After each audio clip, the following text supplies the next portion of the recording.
The cold hard truth.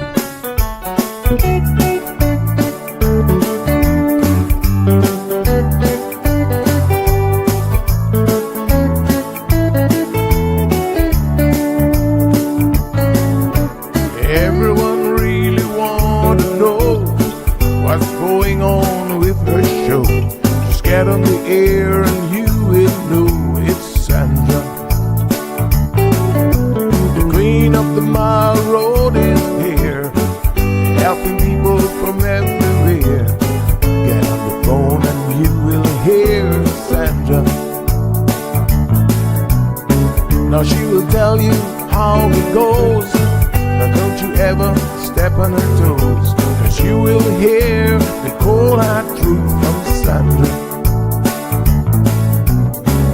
They say she's the hero in town, helping people from all around. You get a call, your money is found, it's Sandra.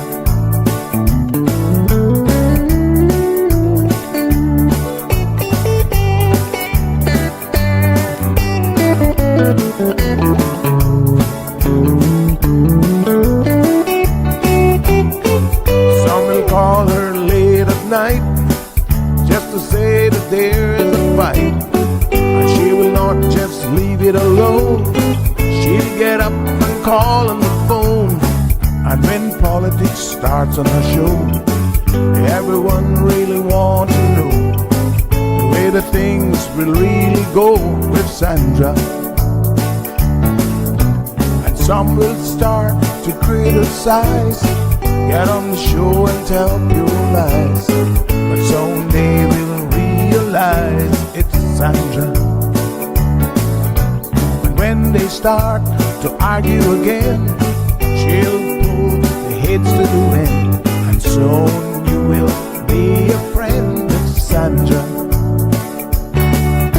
'Cause every day everyone wanna hear from Sandra. 'Cause every day everyone wanna hear from Sandra.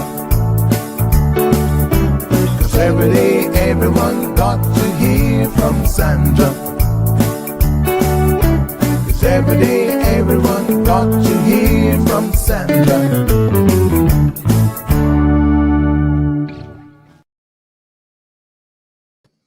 Good morning, good morning, good morning.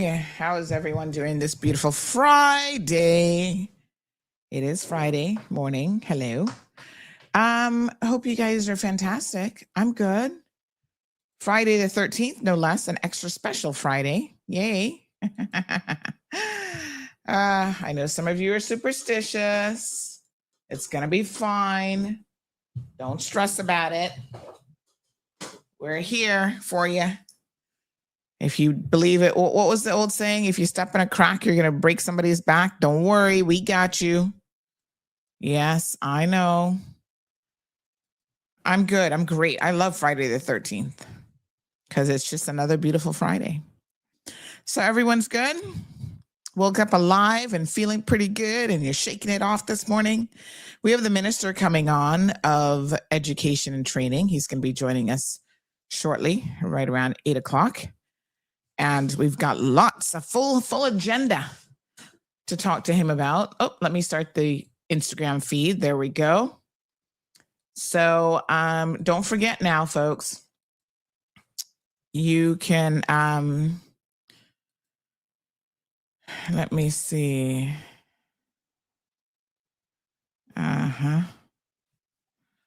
Okay, right. Okay, let me just see here now. Dun, dun, dun. Right, let me just grab the links and send those in WhatsApp.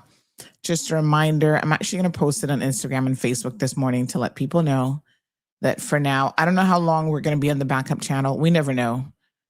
We have appealed it because I think actually YouTube has gotten this one wrong, but we don't know.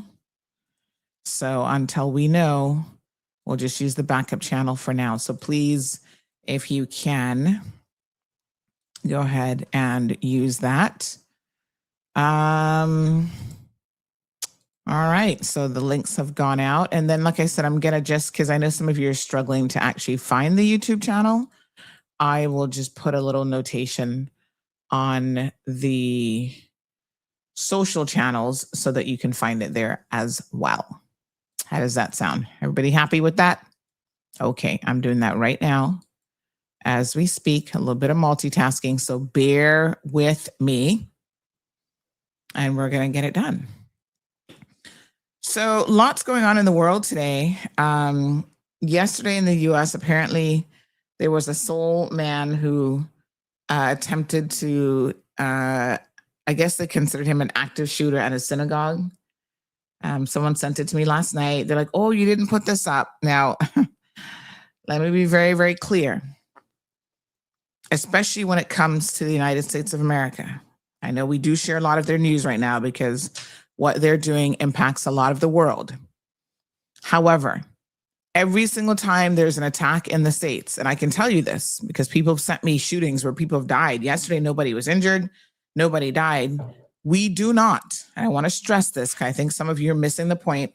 We do not put all of those up because that is all that we would cover.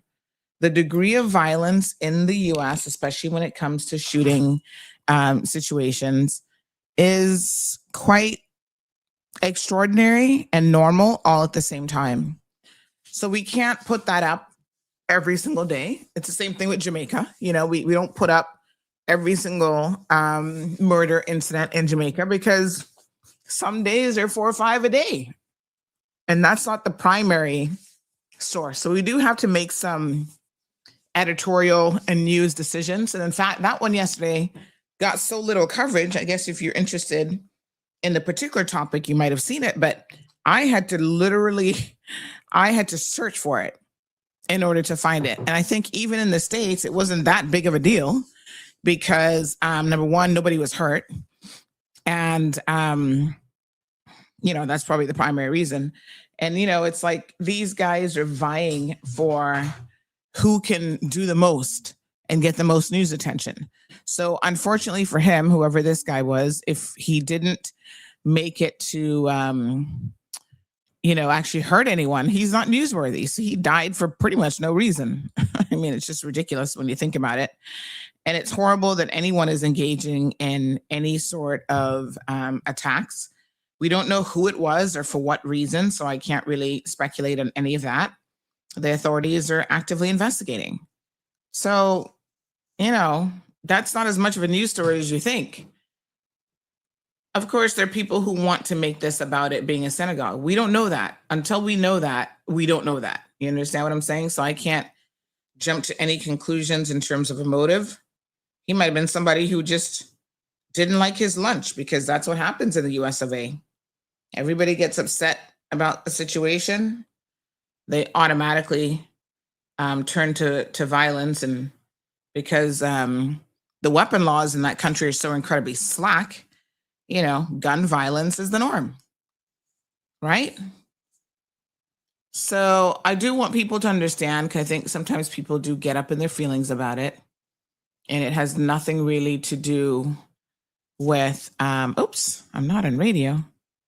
Hold on, honey child. Let me try it again. Oh, must have disconnected. Okay. So good morning, Radioland. Okay, I'm trying again. Thank you so much for letting me know. Let's see. Yeah, so all right, I think we should be back on. But yeah, so we're not in a position to cover every single thing. And even the things that we cover, those of you who are like, oh, you have TT, what are y'all calling it? TDS or whatever, where you think people have Trump derangement syndrome, but it's something else that y'all have. That's not it. Those are the stories that are trending. So we put up the shoe story. It's not because that's an obscure story that no one else heard of. That was literally trending all over the news feeds yesterday. And we, tend to pick up on trending stories about the president. As I said, well over a month ago, it's hard for this president to not be trending. I mean, I don't know how other media who have to write like full length stories, a lot of times we're just resharing a post. or we literally just copy and share the picture from other people publishing the stories. These are the guys, I try to source them whenever I can. Like, okay, this is from NPR, this is from Fox News. We make sure we're pulling in what Fox News is covering, because they're covering a lot too. It's like in the US right now, I would say that 80% of the stories, and I've never seen anything like this in terms of any president that I can recall during my lifetime, and I lived in the States. The constant news stories every single day, almost every minute of the day, in relation to this man is shocking. The volume is shocking. The amount of stuff that he's constantly saying and constantly doing that media all over the world is having to cover. Like you saw his statement about the oil prices. He says high oil prices benefits the US because they sell oil. So those of you who are complaining about it, stop complaining about your president. He just told you he sees high oil prices as a good thing now. That's not what he said in the past when other presidents, he claimed, made the prices go up. But under him, he's flipped the narrative. And now it's, nope, that's good. Good for us. So it's a little bit,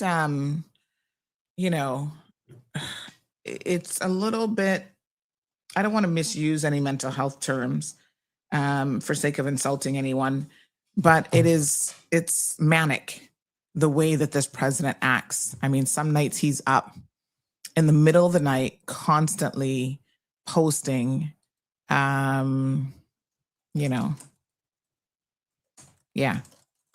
posting. Like one night he posted almost every hour on the hour.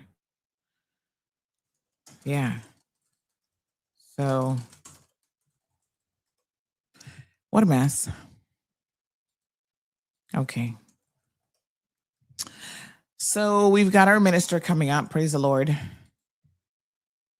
Our ministers are just normal people out here working. Woo. Stress. All right. Ahead of the minister coming, I do want to share a video that we have, which is, let me just pull it up here, which is regarding the UCCI expansion presentation, which he will be touching on this morning as well. So permit me 1 minute to actually get this link up so that, like I said, I think people are struggling to find us. So I want to make sure you guys can find us this morning. So I'm just going to reshare all of the links. So we'll do Instagram, TikTok, connection expiring soon. Let's refresh that. And we even have LinkedIn. I don't know if we're going to continue the LinkedIn channel. I'll be honest with you, because I think that most of you,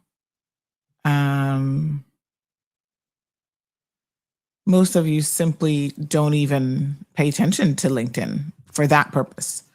You're using LinkedIn, I guess, just to look up professionals, and you're not really into it for the news. So I'm thinking to myself that it probably doesn't make any sense. We manage our time as effectively as we can. And then when certain things simply change profile selection, yes. When certain things simply do not align and we're putting resources, which is time and energy into it, and no one's there. Okay. You kind of have to decide what to drop and what to keep. And that's normal. By the way, after the ministers left, we need to talk about the shakeup in media regionally. RJR, that's what they are, RJR. Ooh, honey child, they're going through some changes. But anyway, sit back, folks, and watch this video of the $9 million capital injection for the University College of the Cayman Islands. I think this is a very welcome development.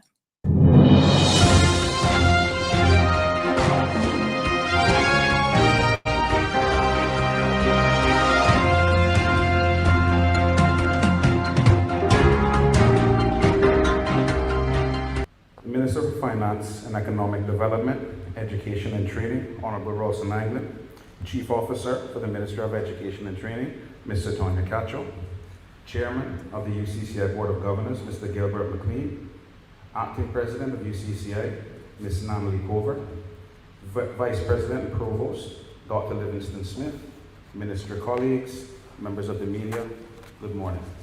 Good morning. Thank you for joining us today at this auspicious event. I will now invite Chief Officer Cacho to give us some welcome remarks.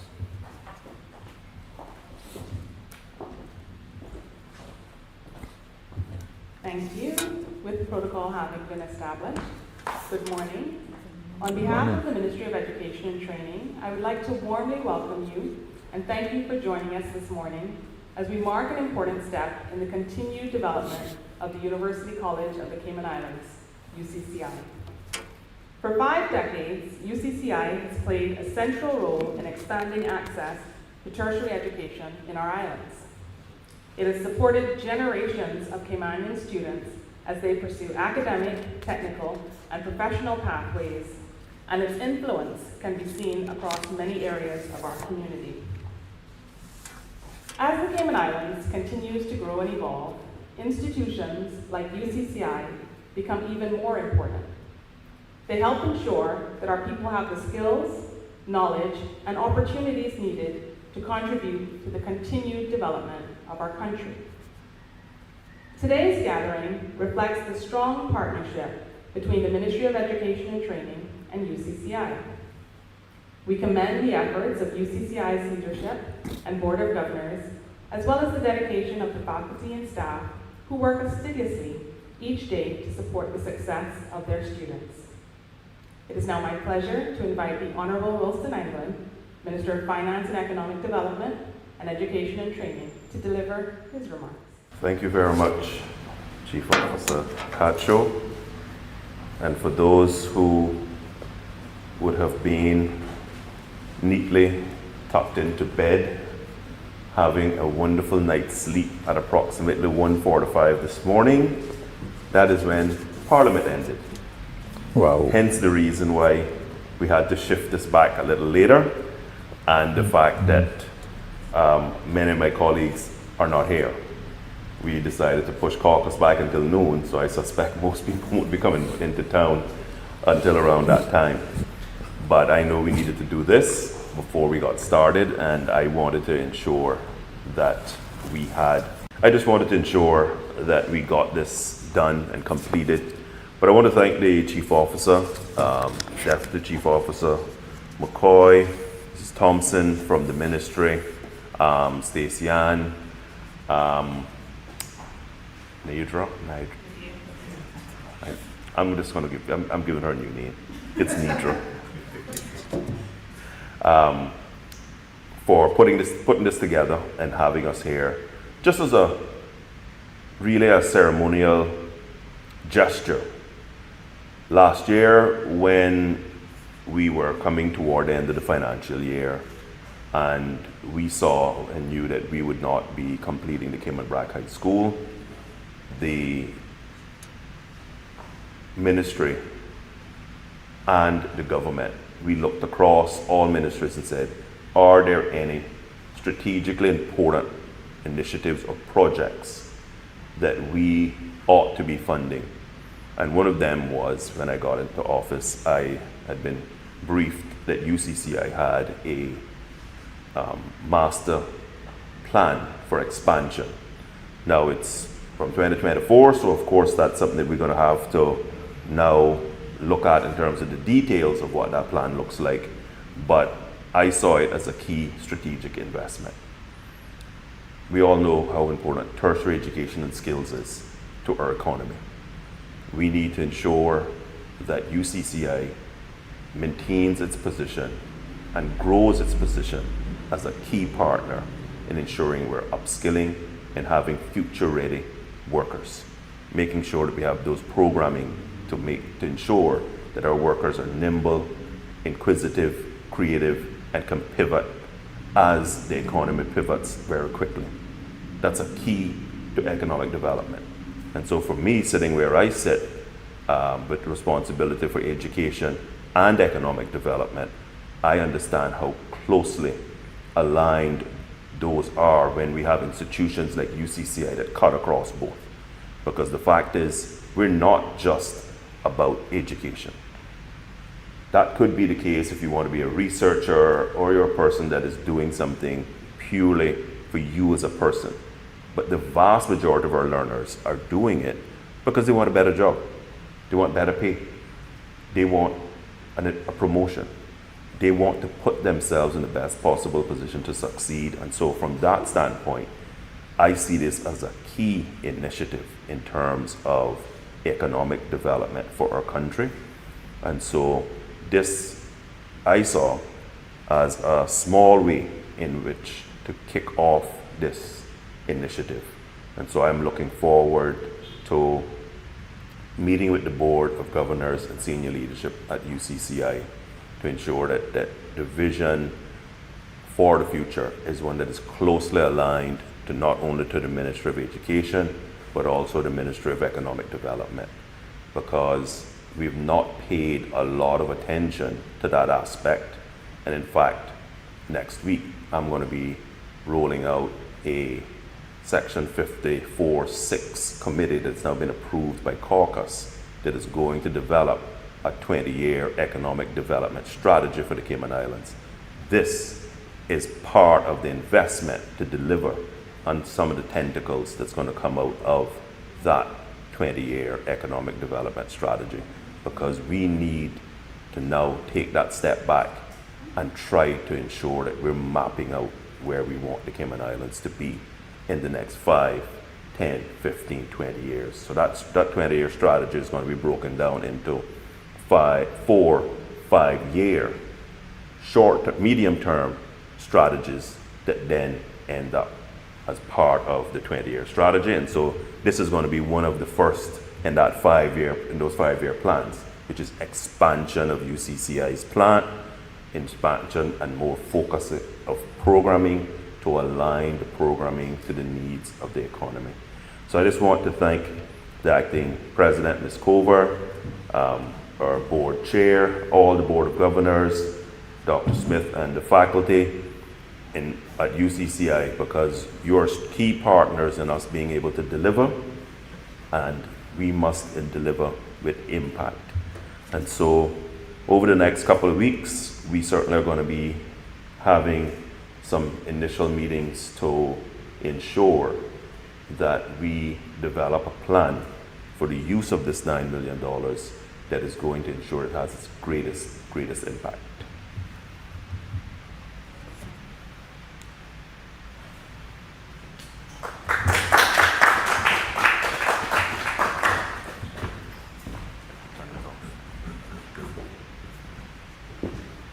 Thank you, Minister. Minister, I'd ask you to come back to the stage. I would also like to invite Chief Officer Catchell, Mr. McLean, Ms. Cover, to come forward for the presentation of the check.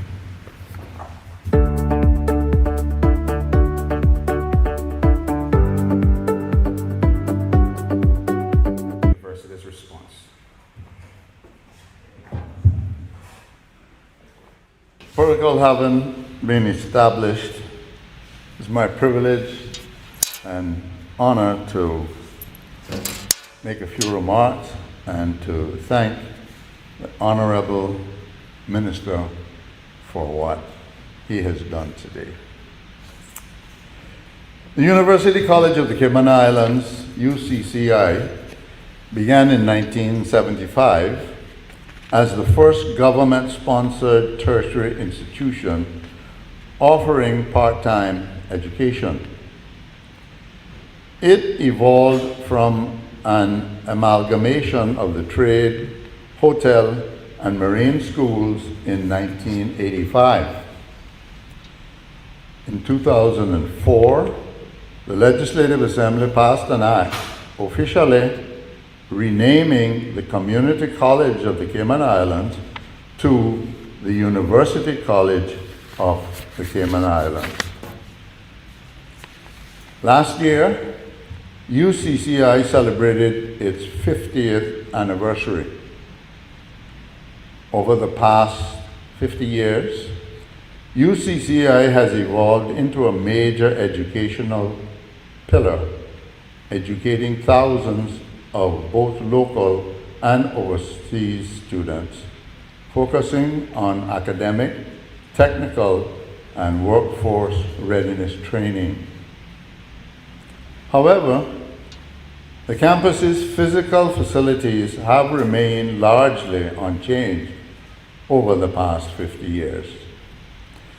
The demand for space has continually increased, and gallant efforts have been ongoing to accommodate students and staff.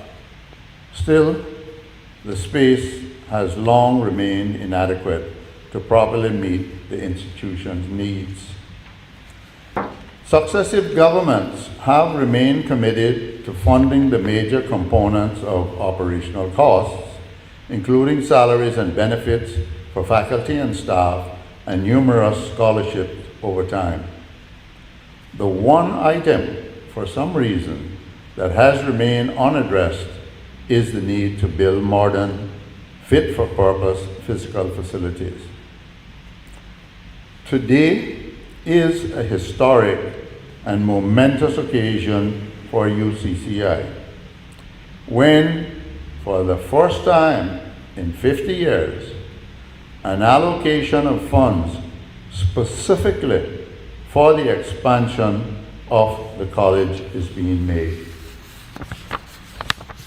The news today that you, Honorable Minister Rolston Anglin, have taken such outstanding action to provide $9 million for this purpose is without doubt welcome by all faculty and staff, and I can assure you, the Board of Governors.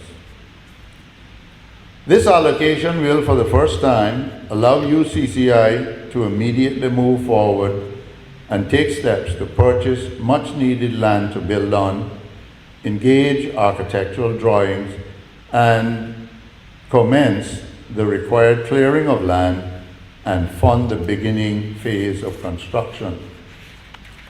With new buildings properly designed, it will enhance the ability to comfortably accommodate students, create a better teaching environment, and give UCCI the opportunity to offer new and expanded programs not currently available. Today will mark a new step in UCCI's journey as it moves forward with confidence that its needs are being addressed. I trust that as UCCI develops and expands, it will continue to be a beacon of education in the Cayman Islands and become one for the Caribbean and the world. On behalf of the board, I once again express my thanks to you, Minister Honorable Rolston Anglin, and the government for its consideration so spectacularly and meaningfully expressed. Thank you very much.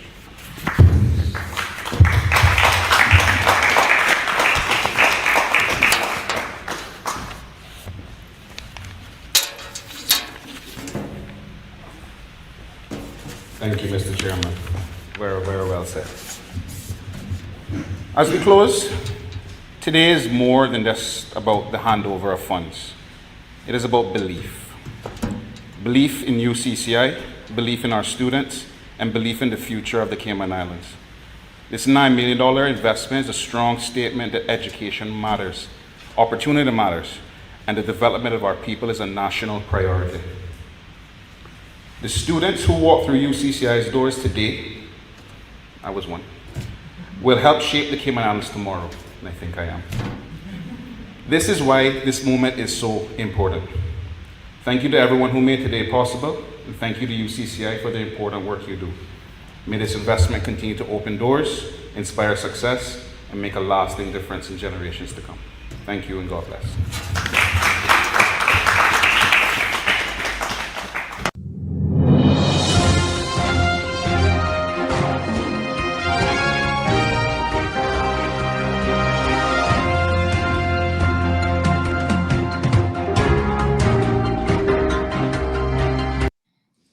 All right, folks. Thank you so much. So we now turn our attention to our guest this morning. So joining us is the Honorable Rolston Anglin, who is the Minister for Education and Training, as well as, I should say, Minister for Finance and Economic Development.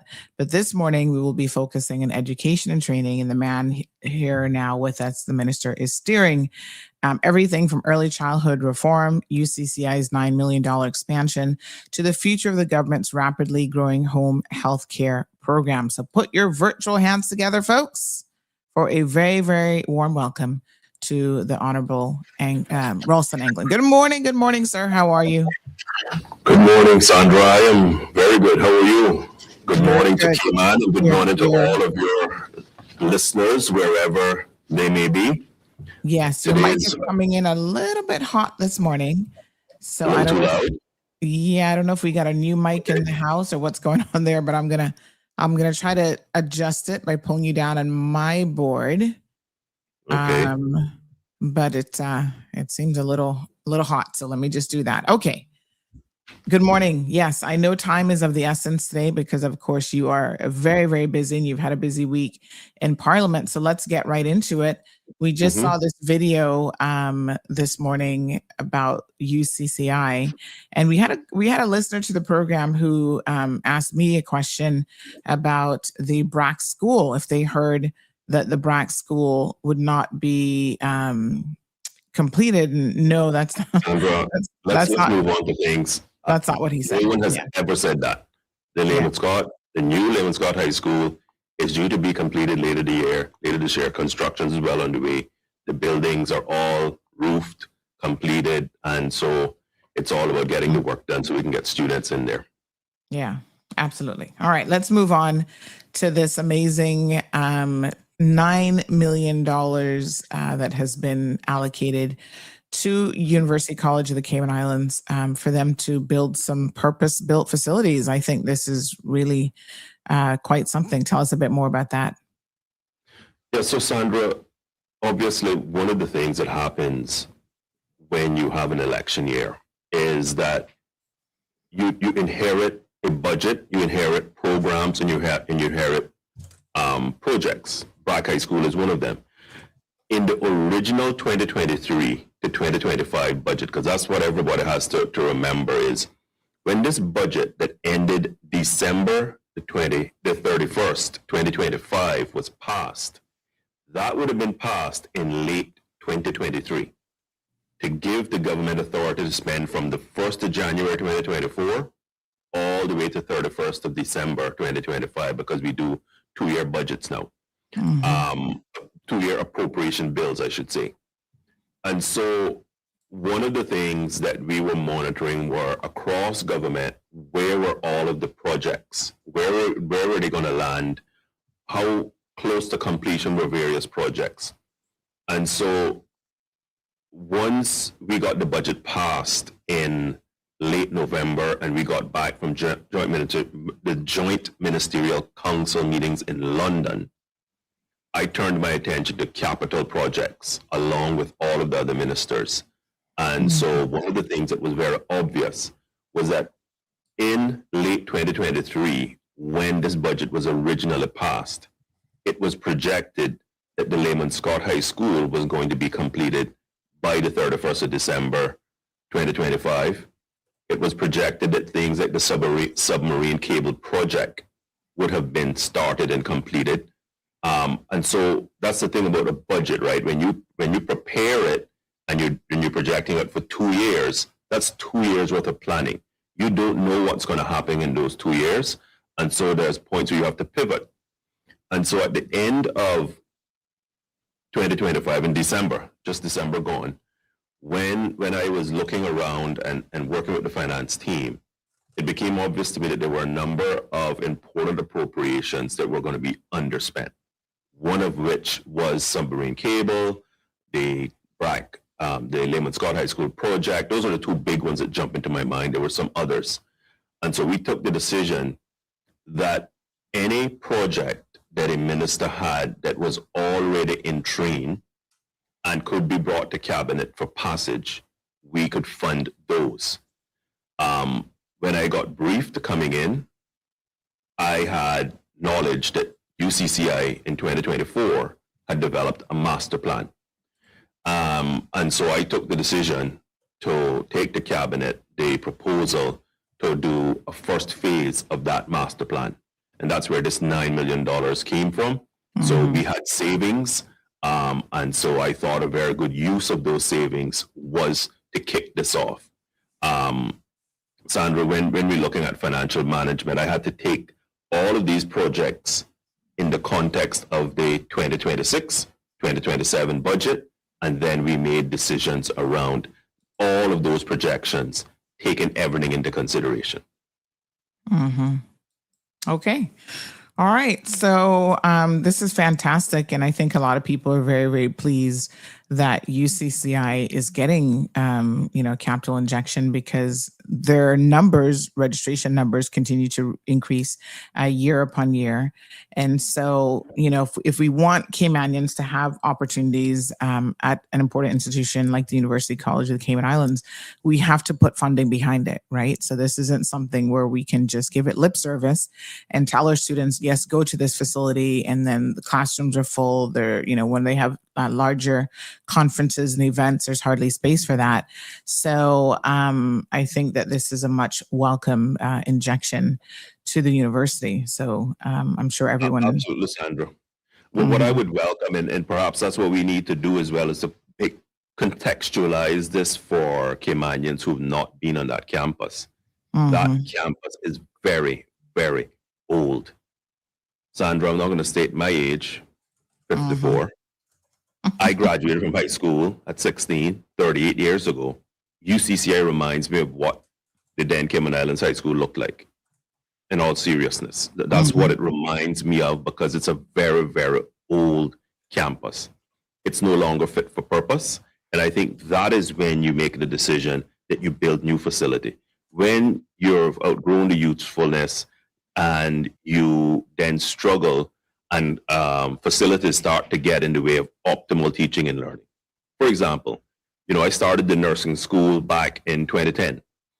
We know we need to modernize and get modern labs, etc. For those types of programs. This sort of funding will give that sort of possibility now.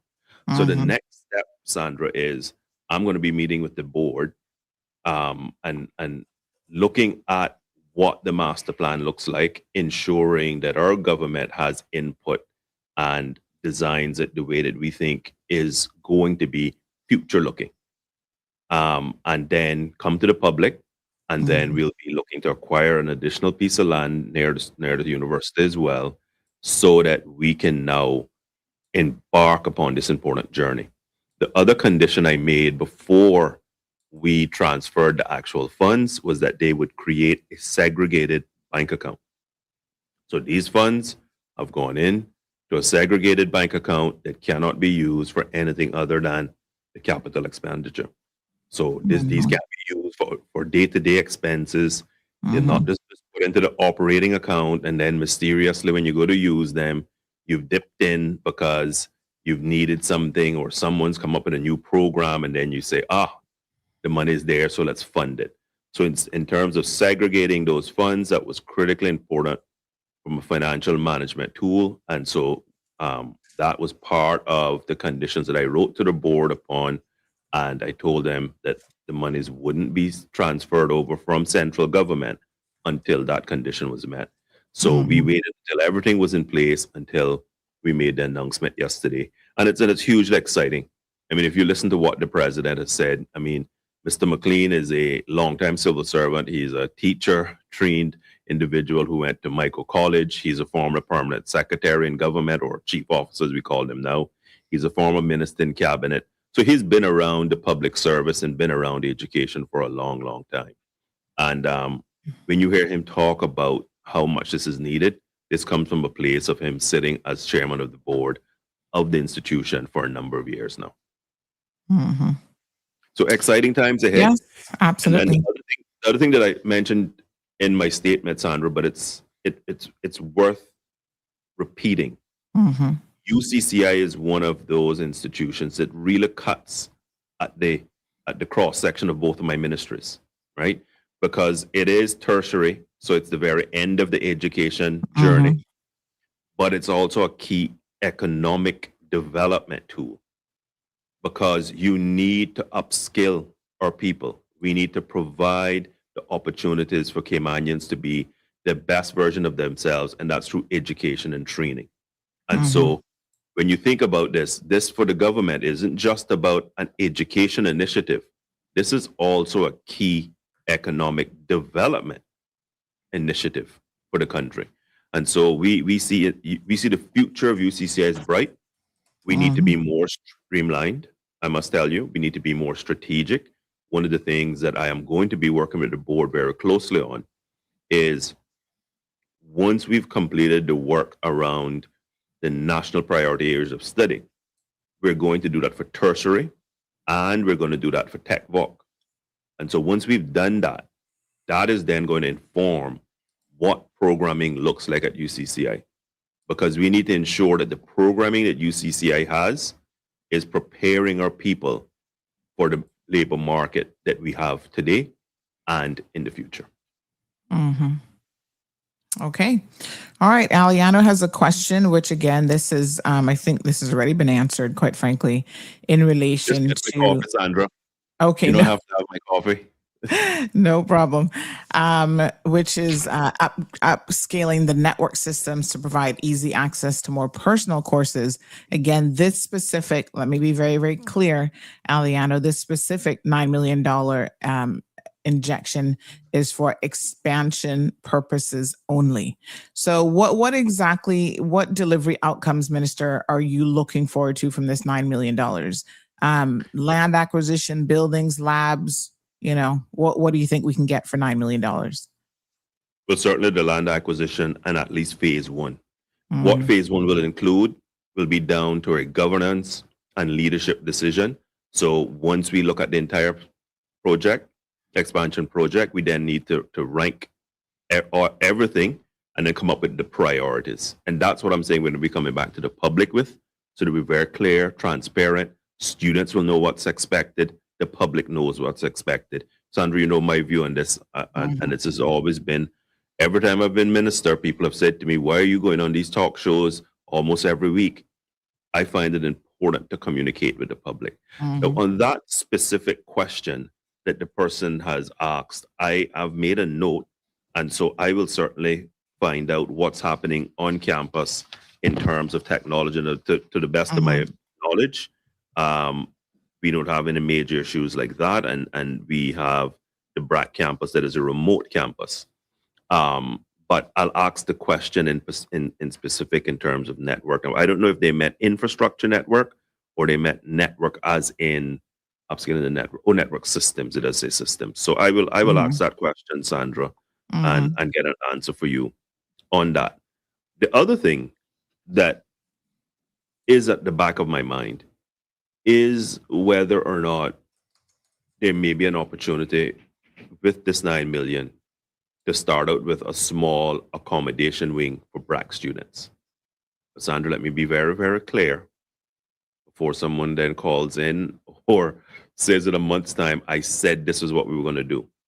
I'm just throwing out the needs that UCCI and Cayman has, okay? We have 3 Cayman Islands. One of the things that have been a real source of contention has been BRAC students who want to be in Grand Cayman to get the full UCCI experience, not just the Polylink experience, because that makes it very difficult to access the broadest range of classes for a lot of individuals under BRAC. So what's happening right now, and what's happened for well, up until now, is that BRAC students have to find accommodation when they come here, and it's usually with a Caymanian relative. And sometimes those experiences aren't the most convenient. So it's not like every student has a sibling or an aunt or an uncle or a grandparent or whatever there is in terms of a close relative who just hasn't really space to be able to welcome them in and house them for 2 years in Grand Cayman. And so all of those things have to be put in the mix in terms of what we see as the first priorities as it relates to the expansion.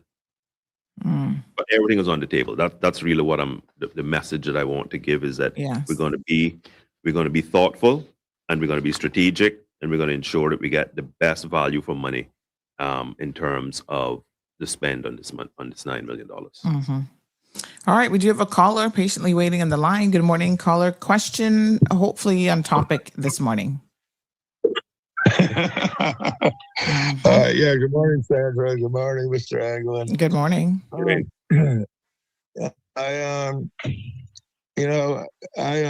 I got my education in the United States, and I went to some good schools, and more importantly, I had good teachers.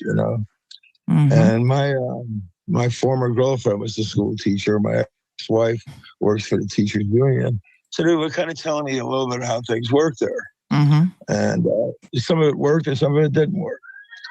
But what I've seen is that it is crucial. You got crucial, you got important, and then you got would be nice. For me, it's crucial. The teachers, more selections, not more letters after their last name, and titles and all this, but quality teachers. Mhm. Like my aerodynamics teacher, he put man on the moon. My calculus teacher, there's a math formula named after him. It's called the Laplace transform. Mhm. These are good. They know their stuff and they know how to teach it. So Okay. that was just my comment. Thank Thank you. you. Really appreciate it. Thank you so much. So of course, the quality of teachers across the board, right up to UCCI, incredibly important to education outcomes. Absolutely. Quality teaching and learning starts with professionals who are trained, can transmit that knowledge on to students in an effective, differentiated way. But of course, we are going to continue to talk about the input, which is the student, and how we drive that improvement. Sandra, is really, I've been harping on this now for 16 years, early childhood care and education. If we don't get it right from the very beginning, you just don't miraculously have it right at the end. And so during this meeting of Parliament, I delivered an update on early childhood care and education because I thought it was very, very important for me to ensure that the Parliament and the country understood that I was getting back to basics. The important work that was started 16 years ago, sadly from where I sit, has not built upon and created the momentum that it could have had. Reintroducing reception, which I did in the 2009-13 term, was a game changer, and it set that platform. It set the foundation. And so my first duty was to listen, find out what's happening on the ground. And one of the things that's happening on the ground is that we still have a number of our private preschool settings that is not up to snuff. We even have some that are rated as satisfactory, but we need to do better. That is mission 1 for me, mission 2 for me, and mission 3 for me. Because if we don't achieve quality in early childhood care and education, we can throw all of the interventions we want. Yes, we'll get value added for a percentage of students, but they're just going to set a significant percentage of the student population up for failure. And so I started to I got the team to give me a complete update on what are the immediate things that I could do. And during the budget session, I announced that we were doubling the ECAP, or Early Childhood Assistance Program funding. I found it in 2025 budget at $910,000, Sandra. $910,000. Significant spend, almost $1 million. But this, for the 2026 and 2027 budget, each year, 2.1 million. So we've more than doubled it from what I've found it. Why did I do that? One of the things that got reported to me in my incoming brief as minister this time around was that there were a number of families that just wasn't able to get funding. Mhm. And there were a number of families that couldn't even qualify for funding. So let me break that down. So we Mhm. had a number of families that, due to budgetary constraints and otherwise, should have gotten full funding because that's what they needed. That's what their circumstances dictated. But they Mhm. were only getting 75% funding.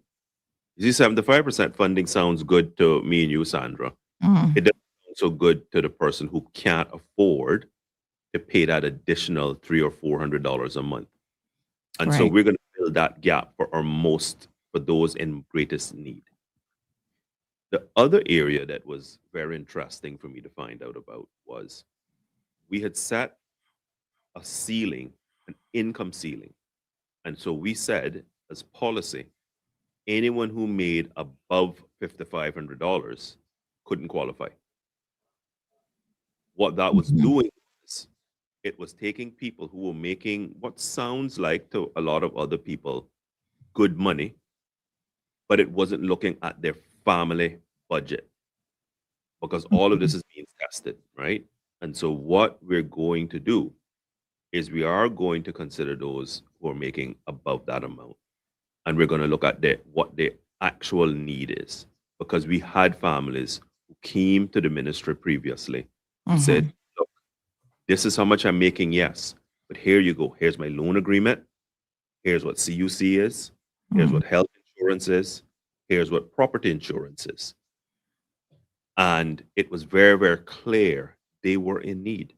But due to the policy, they could not be assisted because they were eliminated. And so we are going to be capturing around 15 families that we have identified are in that trap. Yes, they make more than the amount that we say is the cap, the ceiling, but Mhm. given what their circumstances are, and this isn't about reckless spending, Sandra. Let me make sure I'm clear about this to the public. We have very strict criteria around what you can submit as Mhm. allowable expenses. So this isn't doing your nails. This isn't doing getting new hair. This isn't going to the spa. This isn't going on vacation.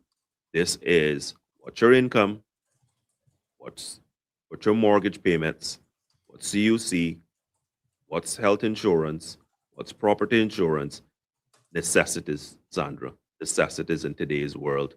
And so we look at those necessities, and if you show us your income or show the team your income, and we see your necessary expenses being extremely tight and clearly demonstrating that yes, you have a child who's 3 to 4 years old, and sometimes in these families you have more than one, right? So a lot of times what was happening, Sandra, it was a couple who'd gotten a home, have 2 to 3 kids. By the time you combine their income, they were disqualified. But when you looked at their family circumstance, you saw that there was a need, and therefore some families were making difficult decisions of Mhm. sending one child to preschool, keeping another one out, and staying at home with a helper and that sort of thing. And that's where the challenge winds up, right?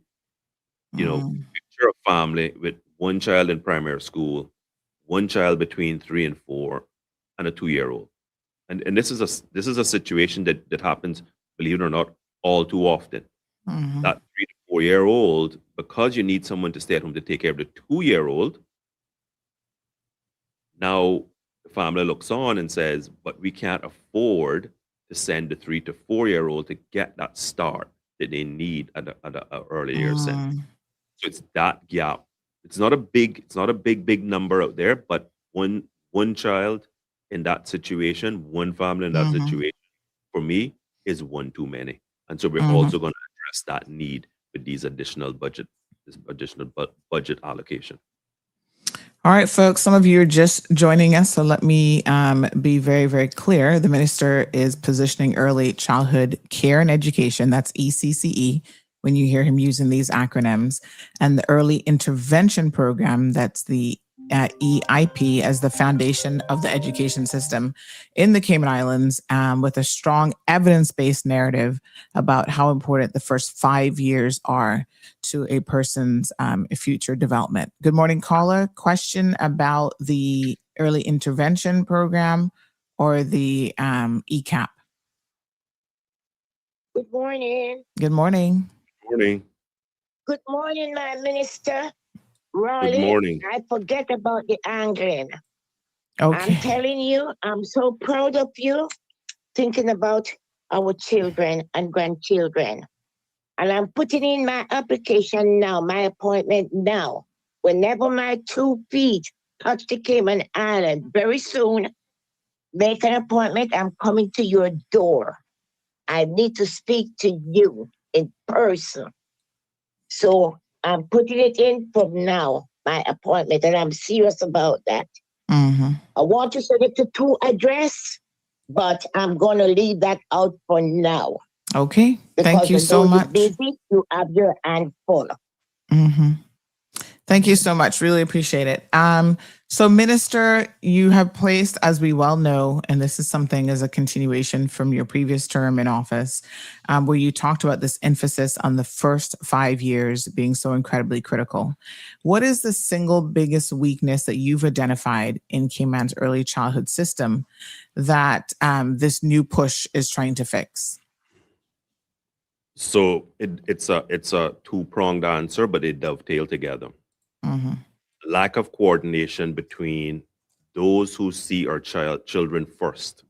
Hospital, healthcare. Children are born in hospitals. And so we need to be very much hemmed in and tapped in with the Ministry of Health in this initiative. Our early intervention program is staffed by hardworking, dedicated professionals. I know that there's a lot of complaints in the community, but the fact is you have a team that is simply under-resourced. For what they have, they are delivering. And so priority number 1 is reorganizing and strengthening that team to get them the resources in terms of human capital to be able to deliver on the growing needs.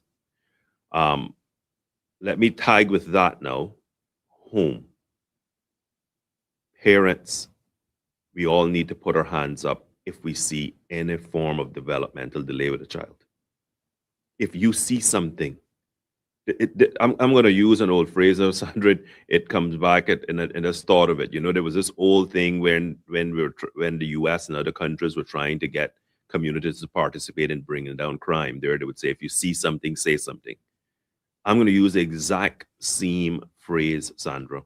And I beg parents, grandparents, caregivers, if you see something, report it.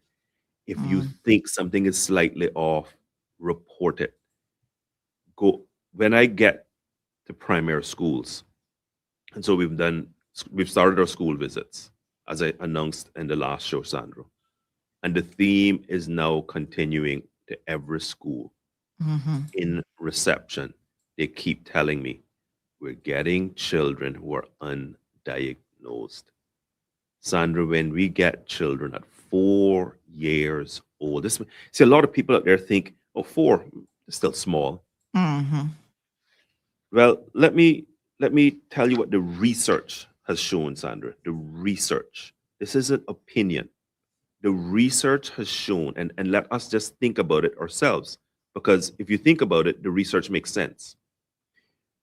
A child is born. If you take that child and just put it on the ground and leave it, what's going to happen to that child, Sandra? Well, I mean, the child is going to pass away. If you just leave it, do nothing, don't feed it, don't give it water, don't feed or anything, don't clothe it, it's going to pass away. When you are born, you are absolutely at the mercy of the world. Absolutely at the mercy of the world. By the time you're around 9 to 12 months, you're walking. Now, all of a sudden, you're not just this little baby that's come out of the womb.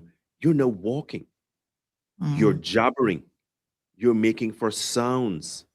You're looking when you hear voices, when you hear sounds, you're reacting to them. Sandra, that's in the first 9 months. Think about how big a change that is.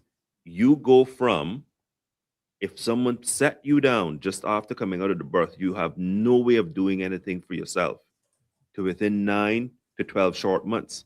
You set you down, you're going to walk off. You could walk right off. That's what you've learned to walk.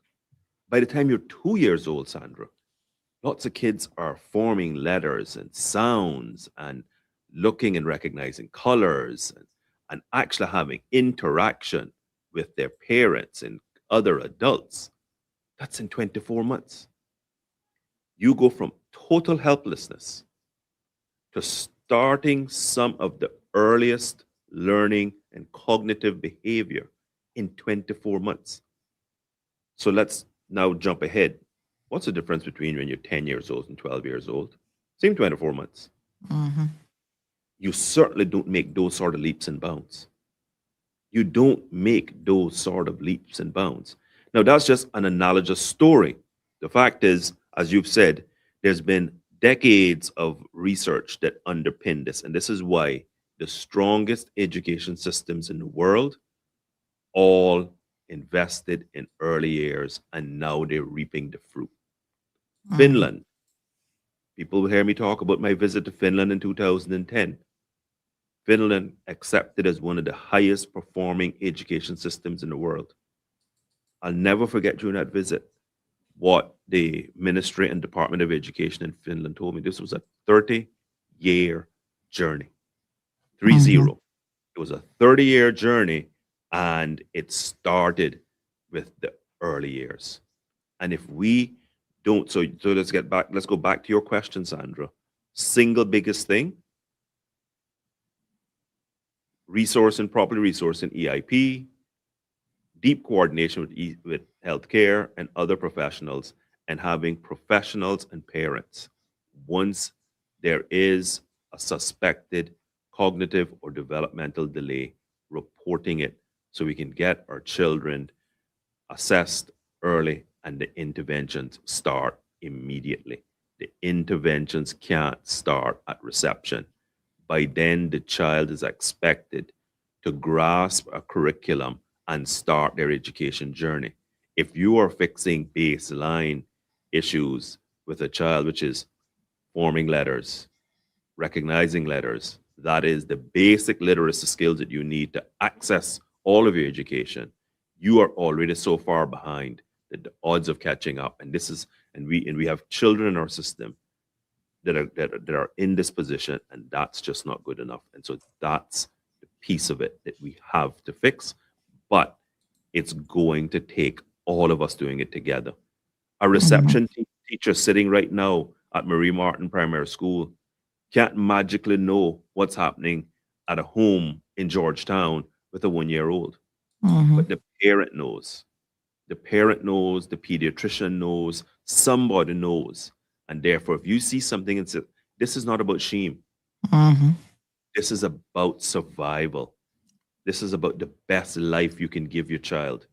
And listen, it's nothing wrong with suspecting something wrong and getting it checked, and there's nothing.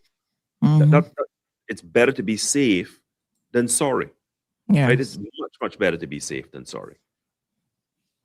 Absolutely. And I think you've answered this person's question, but their question was, so what will be done for children that are struggling in those first years of school? Any additional tutoring after school, letting them repeat, etc.? How do children fall through the cracks with an undiagnosed issue before attending primary school? Do we need more structure in the public health to monitor children that are born and not being brought in to get their appropriate checks? So, I mean, this definitely crosses over into other ministerial areas as well that don't directly fall under you. But that's a really good question, because as you rightfully said, there are people who might notice something, churches and other places that the child, even at a very, very young age, is being taken and being exposed to. But the parents and those in the household normally are the ones who will have the most access and first access to children. So my question, sort of an offshoot from this caller's question, is what are we putting in place for parents to be equipped? Because it's all fine and dandy for you to say, look out for these things. I can look out for those things because maybe I have a little bit more understanding, and I had a preemie, and so I was automatically making sure that she was meeting her developmental targets. And I was constantly taking her in to the pediatrician. And of course, they were, again, knowing that she was a preemie, doing her checks, making sure that cognitive skills were up to par, her physical development skills were up to par. But for parents who don't know, and not knowing is not, that's not the sin, I suppose. It's if you know and you don't do anything about it. But for parents who genuinely don't know, who don't know how to help themselves, who don't have the resources, the skill set to even be able to identify that something is wrong with a child, or if that child is already growing up in a disadvantaged environment, how are we reaching those children? Because they're the most at risk. Absolutely. So, Sandra, excellent question, and there's an excellent segue. Let me read part of the statement I delivered in Parliament. High-performing education systems across the world are clear on one principle: equity begins in the early years. They invest in strong early childhood provision, systematic screening, qualified practitioners, and responsive intervention services. That is the direction that we will continue to move. What I announced also is we are going to create for education and for development a passport similar to your vaccine passport. So just as every person right now has a vaccine record, and we do a good job at monitoring when people go in and get their vaccines at the appropriate ages, right? People go to the clinic, and so when you go to the clinic, you get an appointment to come back. So they tell you consistently, here is how we're going to immunize your child. So just as healthcare is immunizing all of our children, we're going to really, really ramp up what we have. In my mind, we have something now called Smart Start, but it needs to go deeper, and it needs to be broader, and it needs to be deeper and more consistent. What we are going to do is we are going to work closely with health professionals so that we have them administer our diagnostic tool, or we will have staff on hand to do so. I don't know which model is going to work. That's going to depend on what resources health has and how they can accommodate us. But what I announced is that we're going to have a developmental passport for all young people, all children in Cayman, so that we will have milestones that every human being is supposed to be reaching 6 months, 9 months, 12 months, so that when we get interaction with each of our children, if a parent hasn't diagnosed or hasn't noticed, sometimes a parent just didn't notice either, right? So this isn't about naming and shaming parents either.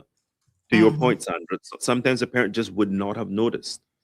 And so we are going to be working and ensuring that we're completing that important work, because we need to ensure that key milestones are met systematically. That way we can say to a parent, let's say 9 months, okay, here's what we've now noticed. Yes, you've come in to do a booster, but here's what we've also noticed that your child is not doing at this stage. We have to report this. And let me be clear about this, Sandra. I intend to make this reporting mandatory. I believe that children cannot speak for themselves. I believe children at this age obviously are extremely vulnerable.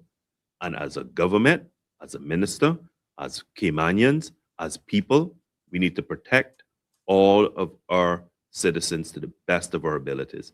And for me, to the best of my ability, is to ensure that once any developmental delay is identified, it is reported. So that would get reported in a shared database with EIP so that we can then start the intervention process. We have to meet parents. Here's my view. Some people say we're going to meet parents, a lot of parents halfway. Honestly, I think there's a lot of parents out there we need to meet all the way. Like Mhm. we need to be reaching that hand out and ensuring, because as I said, the honest truth is there is a number of things that professionals through an evaluation process would notice that a lot of parents just wouldn't, Mhm. especially young parents, especially a parent with their first child. Picture yourself, you're 23 years old, you've just had your first baby, you Mhm. have no idea, no context as to what to look for versus a first child. Because a lot of times you'll hear parents say, boy, I was much better on my second time around because I noticed stuff the second time around that I didn't notice in the first child, because you've now had that experience. So Mhm. that is the key thing, Sandra, is we need to be working closely with health. We need to be encouraging prenatal checks, prenatal diet, prenatal development, because that's the other thing, Sandra, that all of us as a community need to embrace is what happens before a child comes is also important, right? That's also critically important. What does your diet look like? How are you getting along? And we need to do all we can to ensure that our Caymanian parents out there, especially those who are vulnerable and are in at-risk families, are getting access to proper nutrition to give our children the best possible outcomes. Mhm. Fantastic. Ms. Pat says, I think parenting education should be offered and strongly recommended with prenatal checks. And again, Ms. Pat, to the point, if you have a parent who is doing prenatal checks, then they're more likely to also be interested in parenting classes. And I think it's public health in conjunction with the HSA does offer classes leading up to childbirth. And I attended those, and I can tell you that the number of Caymanian faces that I saw in those segments was disappointingly low. So we need to get the messaging out there in more ways than one to our own people that these things are very, very important. It shouldn't even be optional. I think all parents should be doing their prenatal checks. They should be going to the prenatal classes. They teach you a lot, give you lots of information about health and nutrition and wellness and the whole nine yards. So absolutely. Sylvia Wilkes is in the comment section this morning. Good morning, Sylvia. How are you? She says it's admirable to provide the funding. However, what is the additional support for these families? Is the Department of Education able to track the progress of the children of these families? Miss Anne, I think that's been answered, Sylvia, but Miss Anne Rice also says, thank you, Mr. Rolston. Sylvia goes on, our young people have great potential, but it's cut short by parents and caregivers that are not intentional about the care and daily activities of their children. No routines, no responsibilities, no time spent teaching, etc. And it would be cool if parents were taught how to teach their own children. The focus needs to be more on the foundation and organization of the home. Again, Ms. Sylvia Wilkes, can't disagree with anything that you've said. I draw on my own experience. I've only got the one. I can't imagine those of you who have 5 and 6, how you even do it. But one of the things I realized very, very early on was the necessity to have structure.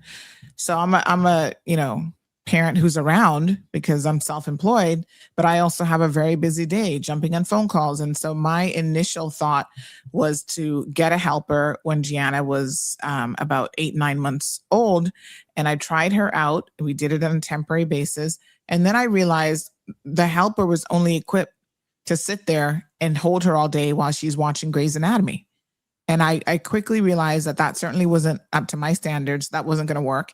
And so I opted to get rid of the helper and put her in daycare. And if I can say to any parent, having that structure of a good daycare program where she was interacting with other children, because again, there were no other children at home. She was interacting with other children. They were singing with them. They were, just constant interactions, doing everything with them. They're still in diapers, but they're getting all the physical care, but also the emotional and academic, if we can use that word, the play, learning through play and all of that type of engagement. I immediately saw developmental jumps. The light bulbs were going off in my daughter within like weeks of her being in that environment. So it's not always the case that as parents, we can have this completely structured environment during the day. Most people have helpers who are multitasking. They're there to watch the baby, but when we say watch the baby, we just mean ensure the baby doesn't get killed, right? That I come home to a healthy baby at the end of the day. But do they have time to be, or even have the skills to be doing lessons with your child, engaging with the child, engaging in appropriate play? No, they're probably trying to clean your house at the same time. So I think we need to be realistic about what our expectations are, what actually works. And this is where things like the ECAP program, the Early Childhood Intervention and Education, really comes into play, because as parents, we need that support from early childhood facilities. Minister, those were just my thoughts. I'm seeing some of the questions coming in as a parent. No, absolutely, Sandra, absolutely, and you've hit the nail on the head on a number and a wide range of your responses.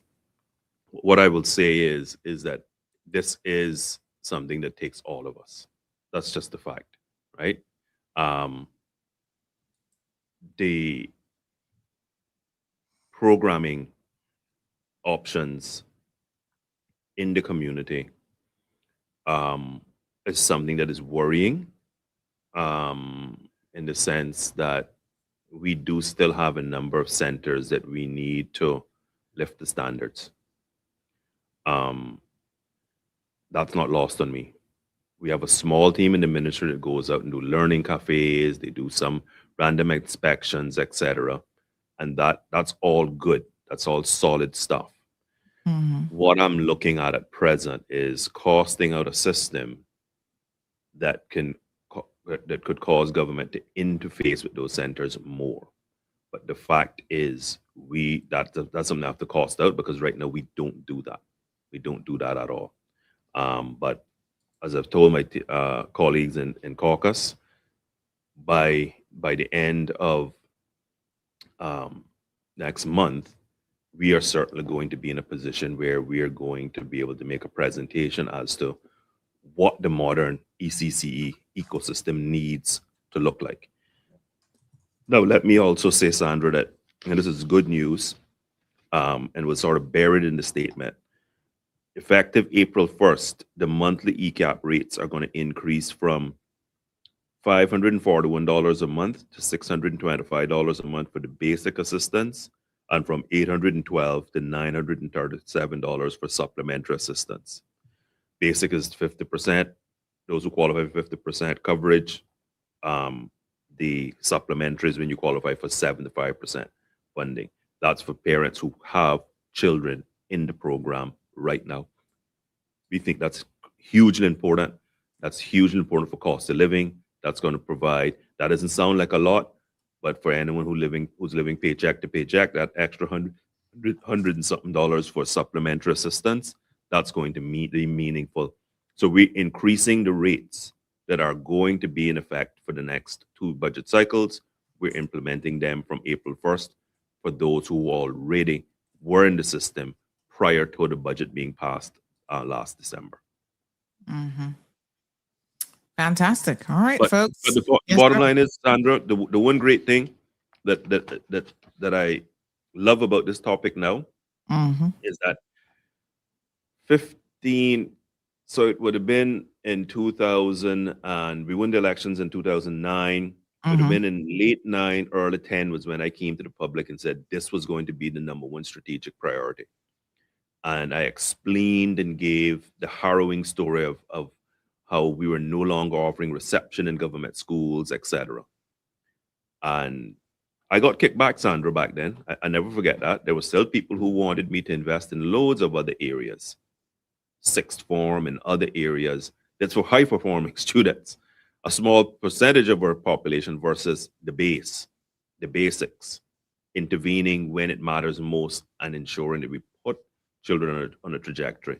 It's good now that I think widely, after preaching and people really catching on, I think generally speaking, it's widely accepted that early childhood care and education is the most important aspect of the education system. We're just going to build and ensure that the gaps that are still there are filled the best we can we can't leave any child behind. One child left behind is one too many. Thank you so much, Minister. And I want to do a quick check-in with all of our listeners out there to remind them it's your squat time. We're not going to force the minister to do any today, but I just muted myself and did my 25. So I expect the rest of you to also get up. Sandra, now you're going to make me look like a slacker. So you should have told me. No, Like, despite the fact that I do have a sore foot from trying to begin, from doing some exercises earlier in the week, I would have at least attempted. But since you've done yours, let's move on. Yes, yes. I just wanted her. We fell off the wagon for a little bit, and this week we're getting back on the wagon. So I just wanted to remind our listeners that I hadn't forgotten that I had just done mine. So wonderful. There you go. All right. So let's see. Andrew has a really, really interesting point here. He makes a number of different comments about the necessity to nurture our children and the balance of their needs, proper planning, attention, and implementation with guidance, teaching, development. And he says something very, very interesting. He says government can do so much to support. However, parents need to sit down and look at their family planning seriously. And so this is essential. And it's something that I harp on all the time, because not just, the Britney Spears syndrome. Oops, we did it again. We got another one. And then you kind of fall into like, you just do what you can.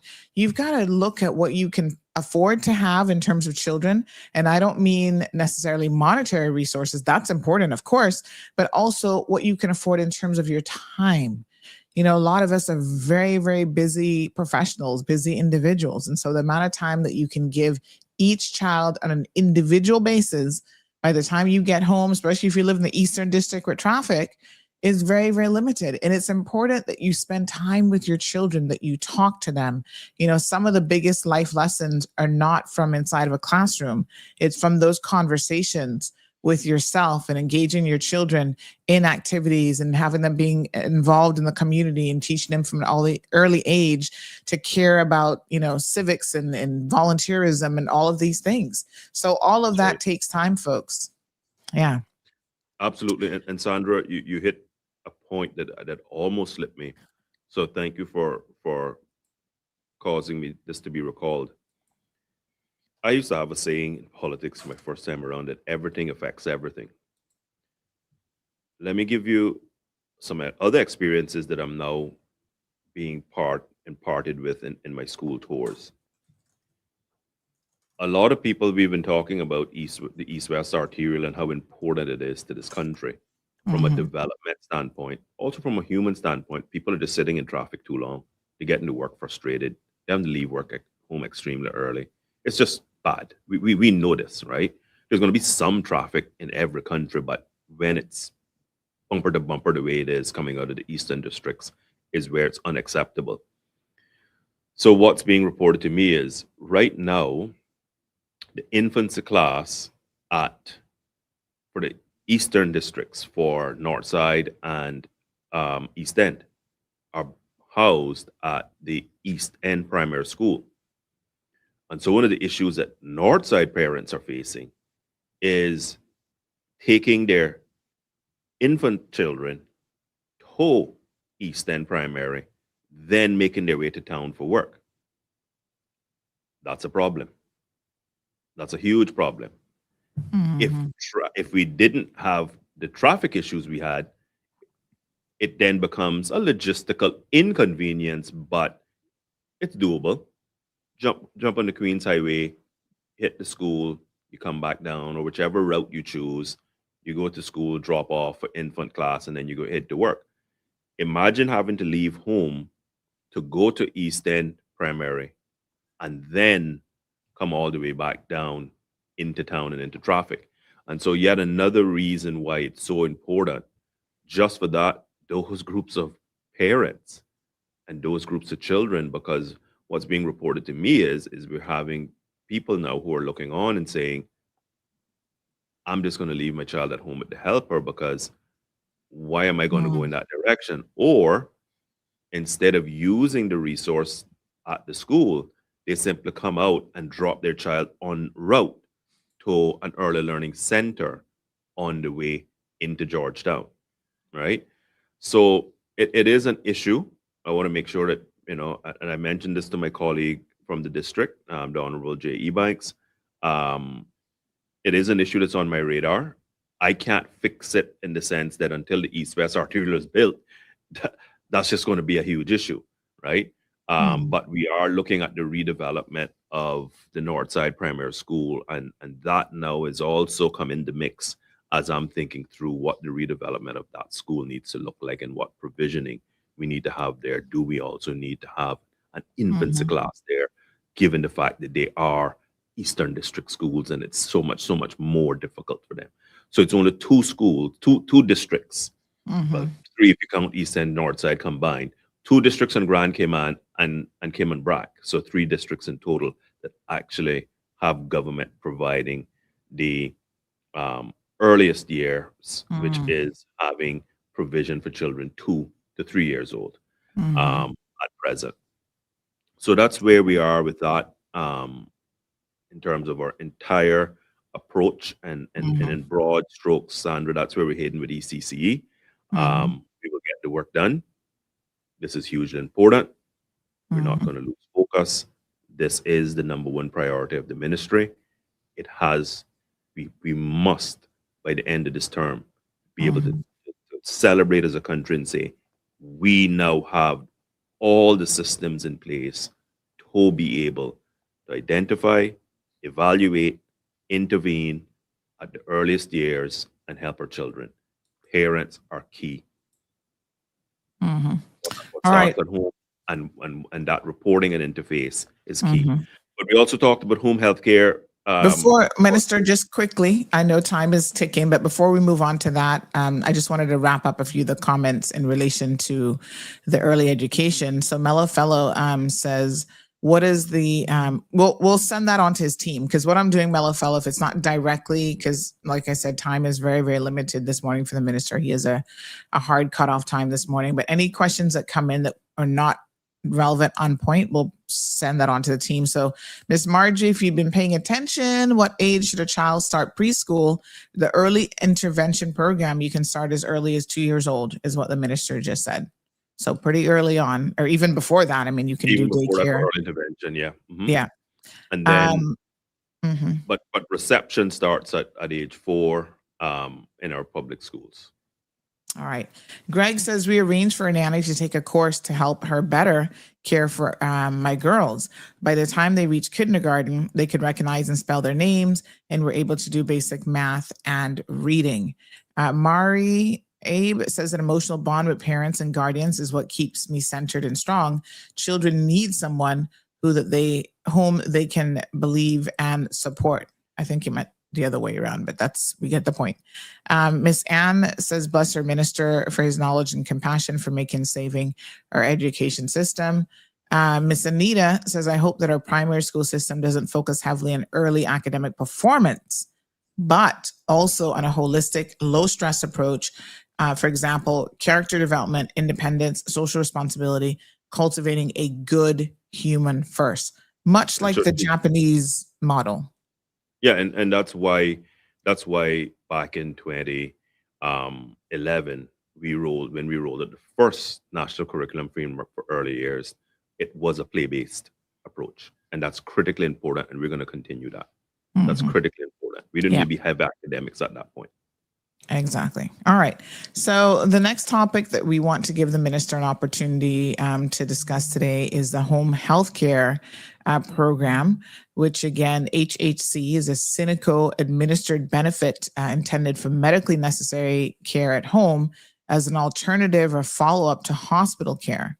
And there's 3 different benefit levels. We've got a max of $3,000 per month. You've got one at $2,000 and one at $1,200 per caregiver per month for up to 2 caregivers.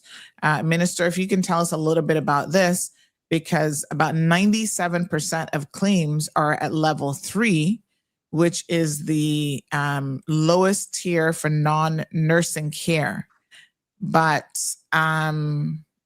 yeah, I've heard of a lot of abuses around this. I've heard a lot of concerns about this. So there've been capital injections, costs are going up. tell us what we need to know in relation to the home health care program. So, Sandra, I was told by a number of former and current politicians that I needed to be very, very careful about touching this because it was going to be politically unpopular, and people are going to be seeing that that I was going to be trying to take away something that they had gotten used to getting. So, Sandra, I've never taken that approach when it came to politics. It's about the truth. It's about putting all the facts on the table so the community understands the situation and therefore can appreciate the response. So, Sandra, what was started in 2018 was, I'm going to use the word policy because, I do use policy in quotes, because how it got to this point clearly demonstrates the lack of a real policy. The evil that government was trying to address at that point was that persons were going into the Georgetown Hospital for surgery, but having to stay in a bed to recover.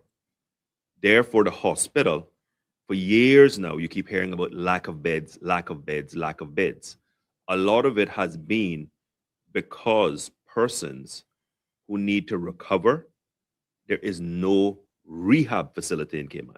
There is no medical rehab facility in our islands. And so the government then took the view and said, okay, why don't we intervene in that?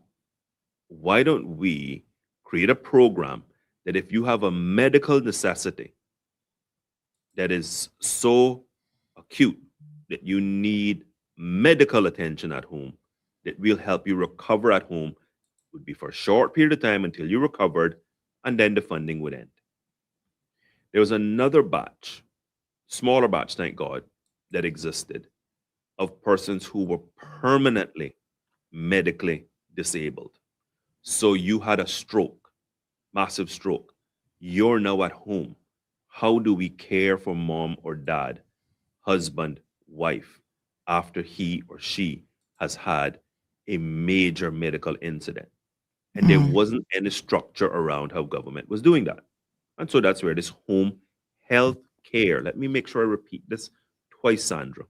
Home health care, not home care. Home health care program was started. So it started, and that's what the government at the time was seeking to remedy. It was those two categories, those two buckets that were causing issues in the community. So government at the time in 2018 said, aha, let's try and assist families with this. And so if you do the math, Sandra, it's quite simple. The first year there was $3,053,000 spent. Just call that an even 3 million. And so government therefore responded. And if you do, and I love doing the math while we're here, Sandra, if you do the simple math and you take 3 million and you divide that by 36,000, because it's 3,000 per month for those who needed the RN to really, those persons, and let's say that the vast majority of people needed that level of care up front. You're talking about 83 people. Now, some would have been at the 2,000 level, but let's say around 8,300 people was what was being serviced at that point. Well, by 2019, the program grew to $3,934,509, 29% increase.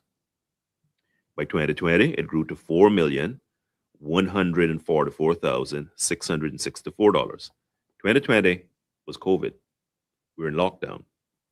That's the reason there was such a small growth, 5%.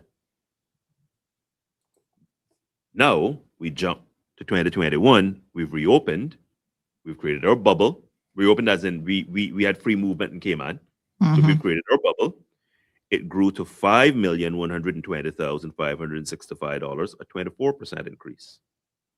By 2022, $5,700,924, an 11% increase.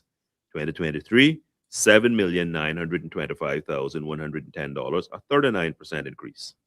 2024, $9,552,286, a 21% increase. 2025, $11,461,274, a 20% increase.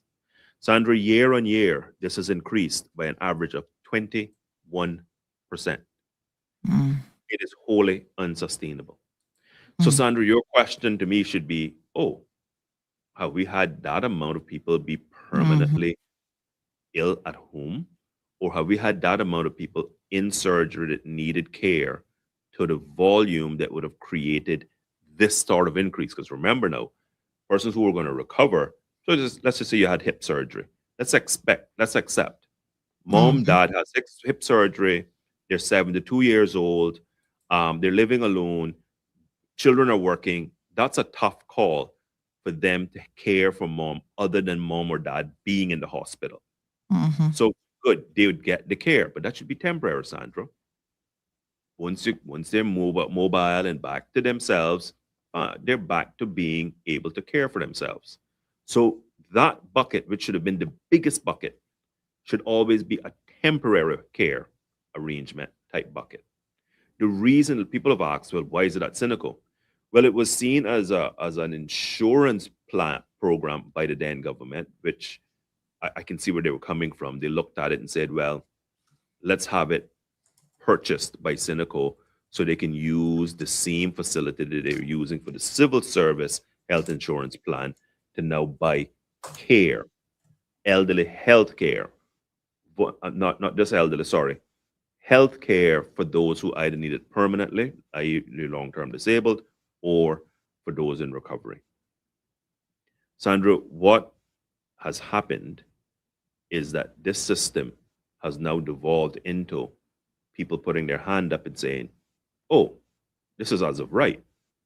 Once I have an elderly parent, government has to give me $1,200 per month to put someone in the home with my elderly parent. We have cases here where the need is to ensure a person takes their medicine for the day. Sandra, there's nowhere on earth, let me repeat that, there's nowhere on earth where any central government pays $1,200 a month, pays any dollars a month, so that a person just takes their medication. Sandra, this didn't exist 12 years ago when I was elected. We didn't have old people just meeting their maker because there was a lack of this type of funding. We have to take accountability in our community. It is unacceptable that we say that government, i.e. the taxpayers, at $1,200 per month should be funding for something as basic. That is about us checking on our parents. That is about us ensuring that they're doing something very basic. It's also been reported to me that there are cases that have been approved by personal physicians. Because remember now, it's healthcare. So all these are being signed off by a doctor, you know. So what is happening is persons are going to their personal physicians who are then writing letters to the CMO to say, oh, by the way, this person, my patient, there's a need. Sometimes the need is company at home. So the person can cook, cleaning, but the children then say, well, you know what? We want someone to be there with mom and dad. We just want someone to be there in the house. Let's do the numbers. This has grown from 3 million in 2018 to 11.5 million in 2025. Here are the projections, Sandra. If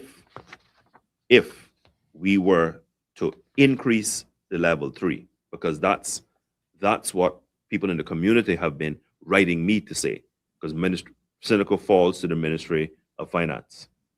So they're writing me to say, oh, now that minimum wage has come in, we think that should be increased. We think the 1,200 should be more, because the agencies that they're hiring people through are writing them to say, oh, well, with minimum wage, we're going to cut the hours of the persons that in the home. And if we were, that would mean we would increase it to $1,700 a month. Just on the current number and the current growth rate. And we rounded it. We said 21 is an odd number, so we just used 20%. At 20% and increasing it to 1,700, by the end of this year, Sandra, this program would have grown from 11 to 19.5 million. By 2027, 23.4 million. By 2028, 28.1 million. In other words, Sandra, within a short period of time, this program would grow to surpass the infamous NGS 55.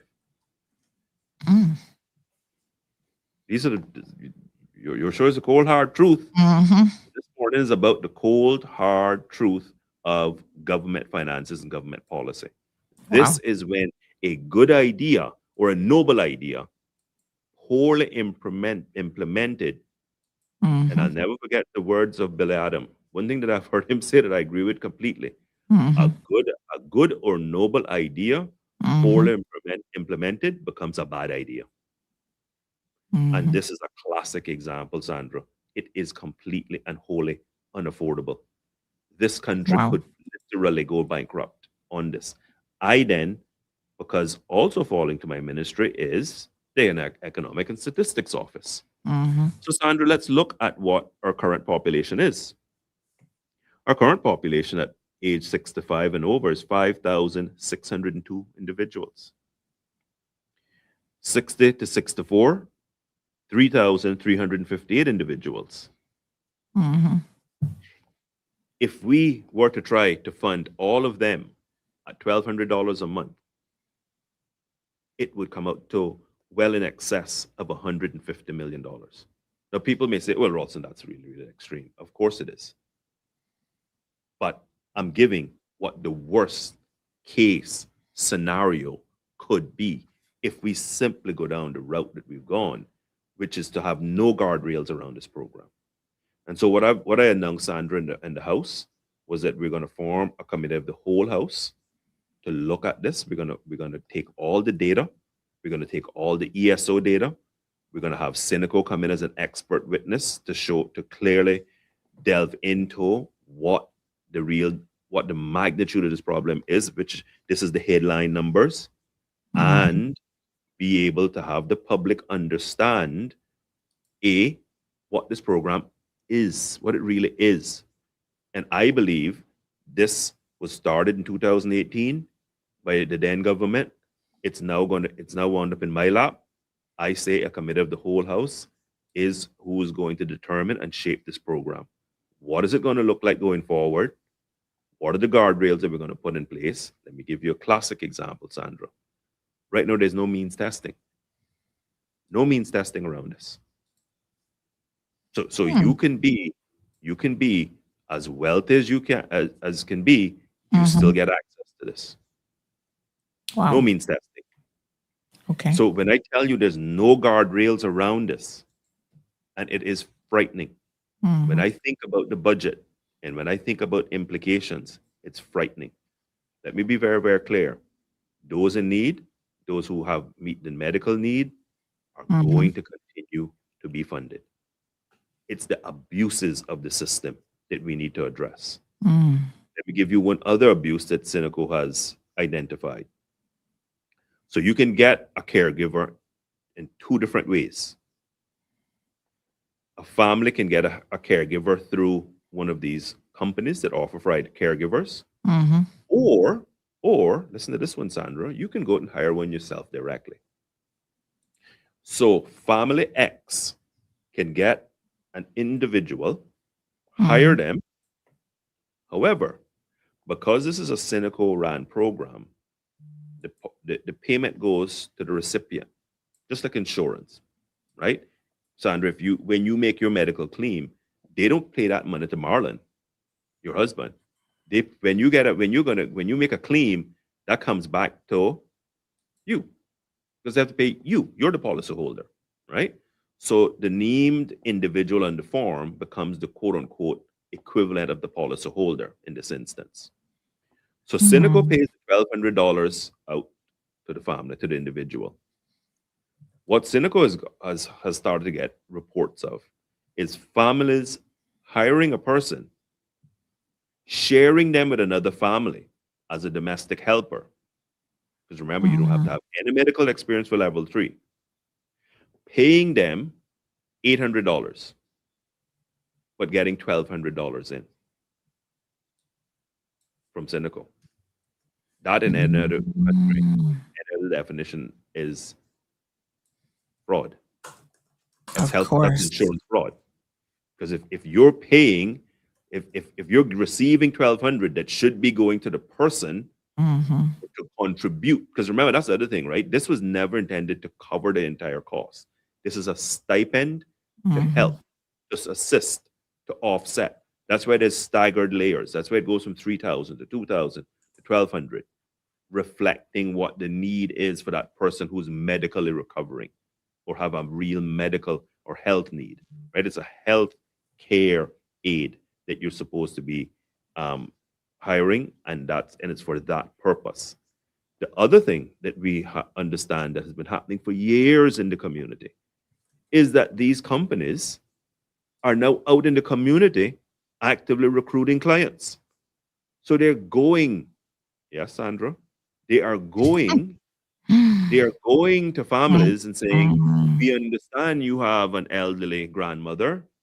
Do you know that government has this program? Get her doctor to sign off, and you can get your $1,200. So Sandra, this has become an unequivocal mess. This isn't heading for a train wreck. This is already the train is off the rails. The train is completely off the rails. What I can tell the country and the community is my job is to ensure that persons with healthcare needs at home are met. That's the first and primary role for government, for Cynical, for me as minister. And I am going to make sure that that happens. Equally, as a parliamentarian, but in particular the Minister of Finance, I have a duty of care to ensure that the public purse is not abused. And that when programs are rolled out, we put proper systems and guardrails and criteria around the programs. And so it is a huge mess. Yes, I could have cowered away and said, oh, well, let me not say this publicly because you know what, if I go out and say this, then, I might get some constituents upset with me. No, Sandra, you get elected to do the right thing as it relates to your duty of care to the public. We have a high duty of care to the public as parliamentarians. This is a part of the job, and sometimes the job is tough. These are times where it's not nice. I gave you a nice story of what we're going to be doing at early childhood. Now we have a need to clean up. Wow. And I say to people out there, please, if you know that you're abusing the system, end it. Because I can tell you, I take a dim view on anyone taking monies from the government that they know they shouldn't be applying for. And worse yet, taking monies from the government, knowing that you're paying the person less than you're receiving. That's fraud. That's fraud, really. It's fraud. It's fraud. It's fraud. If you did that to a regular insurance company, if you and your doctor cooked up a bill and sent it into the insurance company, and the doctor then said, okay, look, I'm going to pocket you a little $300 out of this so that you submit this claim, the two of you have committed fraud. It's that simple. Absolutely. And now in this instance, more than likely, the person who's the employee doesn't know they're a part of the scheme. They're just looking for a job in Cayman, right? They're just looking for a job in Cayman and to be a helper in Cayman. But I can tell you that the evidence is that there are knowing participants out there who are getting the $1,200, sharing that domestic helper with another family, each person paying, let's say, $800-900 to the person and pocketing the remainder.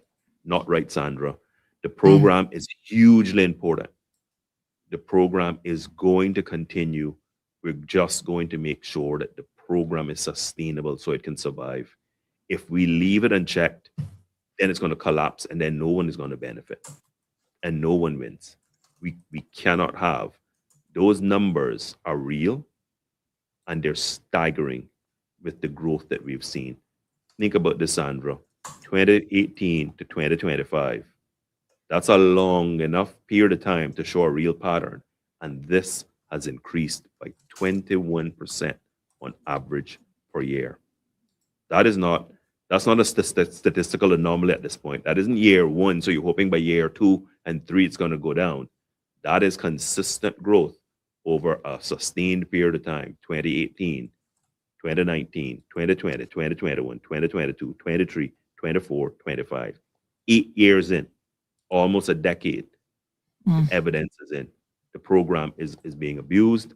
It's not been clear enough identified and not identified. It's not been clear enough defined, and the criteria is not there. And we need to have some form of means testing. It has to be for those who are most in need.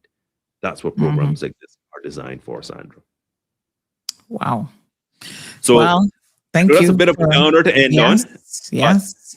But the good thing is it's out in the open, because that's one of the things that this show is about getting things out to the public. Let's get it in the open so everyone knows what's happening in our Cayman Islands, and not wondering, well, why is government talking about this? Why is the minister getting up and talking about this? This isn't about me trying to be some mean guy and saying, oh, let's try to save money. No, this is about saving the country and the budget, our budget. This is all of our budget, right? But with Sandra, it's been a great show, I think. Appreciate it. Yes, sir. Thank you very much for that. I tell you that I do have a heart. I've actually gone overtime. You have. Supposed to leave at 9:15. But just want to say that it's been a great show. And I want to thank you and our audience. I want to wish everyone in our community a great weekend. I also do want to do a special shout out to a friend of mine's family. Not special shout out. I want to send sympathies to Mr. David Frederick's family, who his funeral is today. He was a long-serving, good public servant, who was head of the Cayman Islands Airports Authority. He was the CEO there. He's being laid to rest today. God's willing, I'll be attending his funeral, and I just want to pass on sympathies to him, to his family. Also want to pass on sympathies to the family of Miss Doris Reed from West Bay. She was a well-known member of our community, and all families who are grieving. It seems like every weekend there's just funeral after funeral after funeral in our beloved islands. And I just want to, let's keep all those families in our prayers, Sandra, because somewhere out there in our islands, there's some family that's grieving today. So let's lift them up in prayer. Absolutely. Thank you so much, Minister. We really appreciate you coming on the program this morning. And for the benefit of our listeners, just a reminder, some of you have sent in questions that weren't really specific to the topics for today. I'm sending those on to the minister's ministerial team. They will get answers, and in another visit where he perhaps does an open mic segment, we will get to those.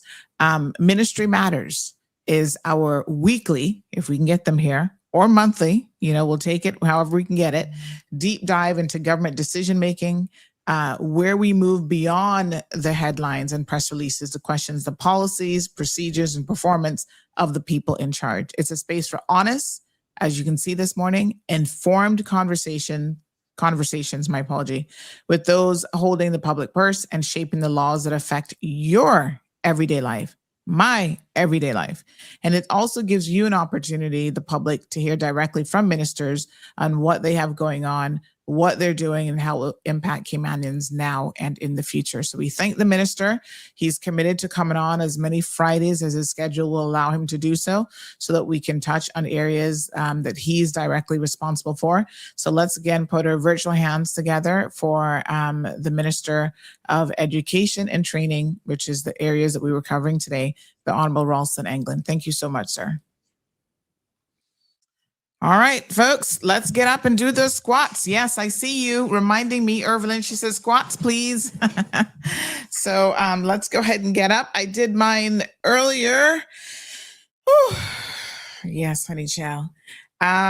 So let me see here now. I did 25 earlier, so I'm going to aim for another 25. So while I'm doing it, I'm also going to be reading some comments. You know, it's hard to do any level of exercise and talk at the same time, but we're going to get it done. So that means that I need somebody to count for me. So you need to count for me and tell me when I've actually reached the 25 mark, okay? Pat was asking a really good question. I'm going to start now. She says, what are the penalties for the abuse of our resources? Anne says, what the heck? Abuse must be gone. Honestly, the penalty should be what it would be for any other fraud that you commit against the government. It should be properly investigated. Once the fraud is proven, the DPP's office, wake up. They need to ensure that they prosecute these individuals and you pay the money back. I mean, the judge will ultimately, once you're found guilty, decide on what the penalty will be. This is a level of fraud. It's so interesting because I've heard complaints from caregivers about how they're being paid and what they're being paid, right? So I knew that some level of fraud was occurring. I must admit that I had no idea it was that bad. So this is extremely concerning for the public purse. And when you consider that there's potential fraud with DFS? Oh Lord, I gotta get used to the new name. But anyway, formerly NAU, and now this fraud, which involves Cynical and home healthcare program. This is crazy. This is where we waste money in the public purse and there's been no accountability.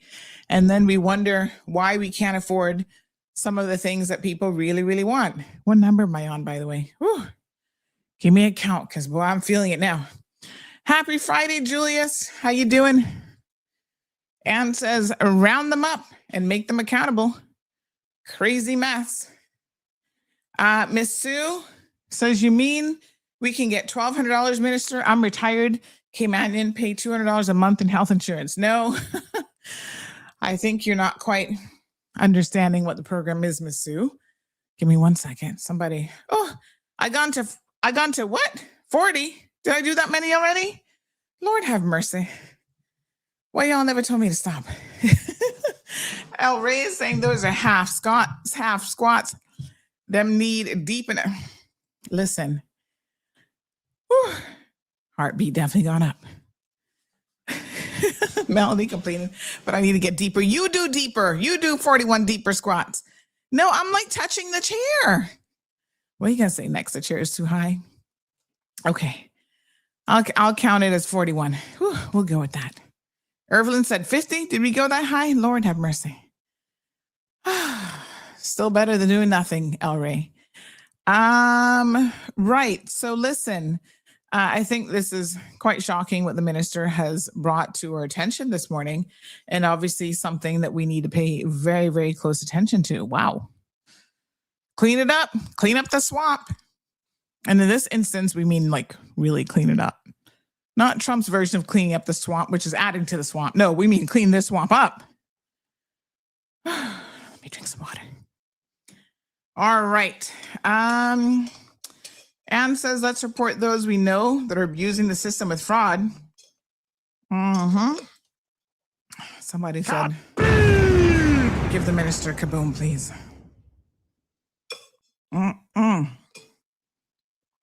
Miss Lorna is asking about uniforms and banning cell phones. As far as I know, they were already banned, but let me send this on to, again, the ministerial team. So just to be clear, the minister has a team that is watching the show normally when he's on in particular, and most of them when they do come on, and that they can then chase up some of these follow-up questions for us. So we covered a lot of ground this morning. And, you know, oh, Michelle did 60 squats. You go, girl. We want to give them, obviously, an opportunity to, oh, I've sent it in the wrong chat. Oh, hold on. Oh, yikes. Okay, we want to give them an opportunity to get the correct answers for some of these things. And the other thing is we really want to ensure that because sometimes the minister's on here, but he gets asked questions that he doesn't necessarily know the direct answer to, so he has to revert back to the team. So this does give them an opportunity. So the next time that he's on, if he has open mic, because how it works is the team, depending on what's happening, like in Parliament, what's happening in the ministry, they will oftentimes send us areas that they specifically want to touch on.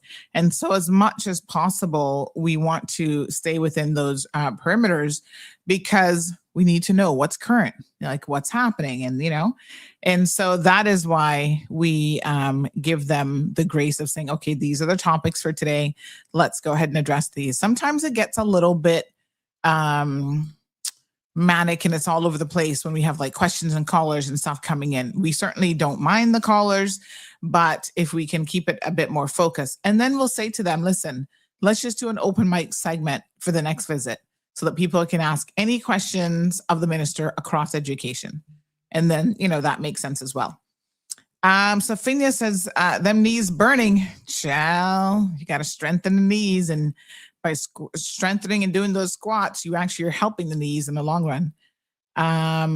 Nikki says, mind the knees, Auntie. It's one of those things where you gotta do a little bit to gain, right? So knee strength, as we all know, with me just having a meniscus tear and some cartilage damage in the knee, the knees are very, very important to the overall strengthening of the rest of the body. So one of the things that actually helps to strengthen your knees, now this sounds crazy, but apparently it's true, is walking backwards. None of us do that. I mean, when you think about it, who walks backwards? Kids. But apparently walking backwards is good for strengthening the knees. So we should all be doing it. And you can do it on a treadmill. Obviously, be very, very careful. But yeah, you can even do it on a treadmill. Wow. I'm impressed. I'm going to start trying to walk backwards. Right. So someone says you're looking slimmer.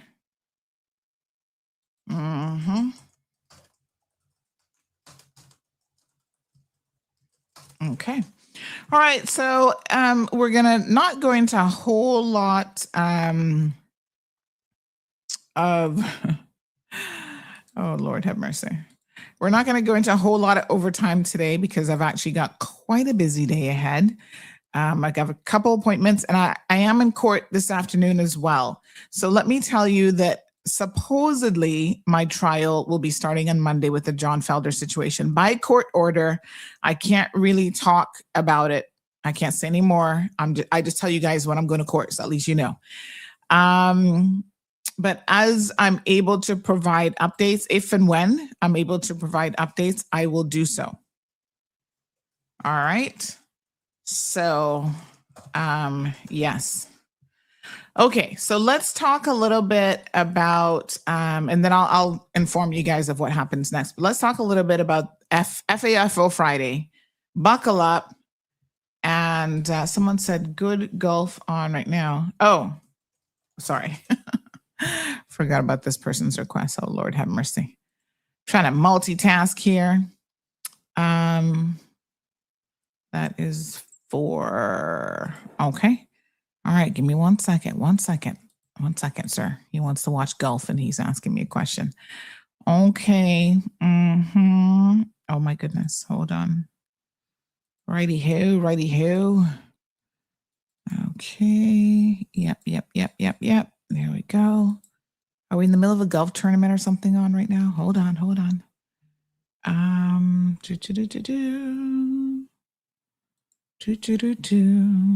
Okay. Okay. Let me see. Yes, sir. I'm coming. All right. You should be good. You're good. Thank you, darling. Okay. Right.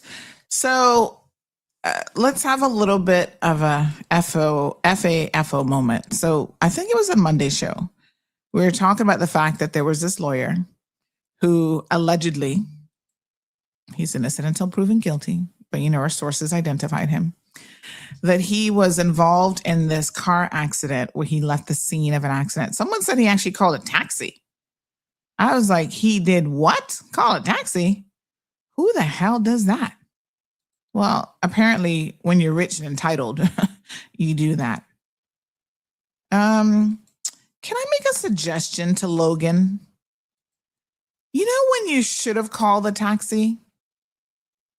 Was before you got in the accident. Yeah, that is when you call a taxi, not after you get in the accident and then you're trying to evade having the police do a breathalyzer or do blood work to show what your blood alcohol level was. Well, Logan, trying to find his picture again. Give me 1 second here. We're going to stick him back up on the screen. My sources now reveal, remember, this is the accident that happened on Sunday night, I think it was, right there going into the yacht club entrance on which is, I guess, that's still the Esther Lee Tibbetts Highway, closer to the West Bay side. Here he is. The police have now arrested him and bailed him on suspicion of, let me pull up the story here so we can get the exact arrest details. Lawyer and now turned property developer, we should say, has been arrested and released on bail in connection with a two-car collision that left another driver hospitalized and sparked widespread public speculation after the driver of the second vehicle fled the scene before police arrived. So the dude is driving, one source has revealed, not just any Audi, R8, which is a very expensive car, hundreds of thousands of dollars, but apparently he was driving a limited edition, which they go up to like something like $400,000. Oh, the life of the entitled. It is madness. So our sources reveal, and we'll wait for verification on some of this if this goes to trial, we'll see, that this dude actually had the audacity to call a taxi to come and pick him up. My God. Another eyewitness said that he ran from the scene of the accident.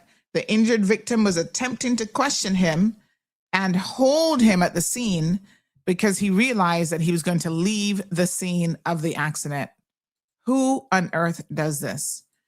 You see, when we have these conversations about riffraffs in this country, let me be very, very clear what that means, right? Riffraff doesn't have anything to do with where you're from. It doesn't have anything to do with your socioeconomic level. So you could be a rich riffraff and you can be a poor riffraff. You can be black, or whatever we're calling African Americans, African, whatever. I'm just gonna still call them black. It's not politically correct, I'm sure. Brown skin, melanin people, whatever makes us happy these days. My point is, it doesn't matter what you look like.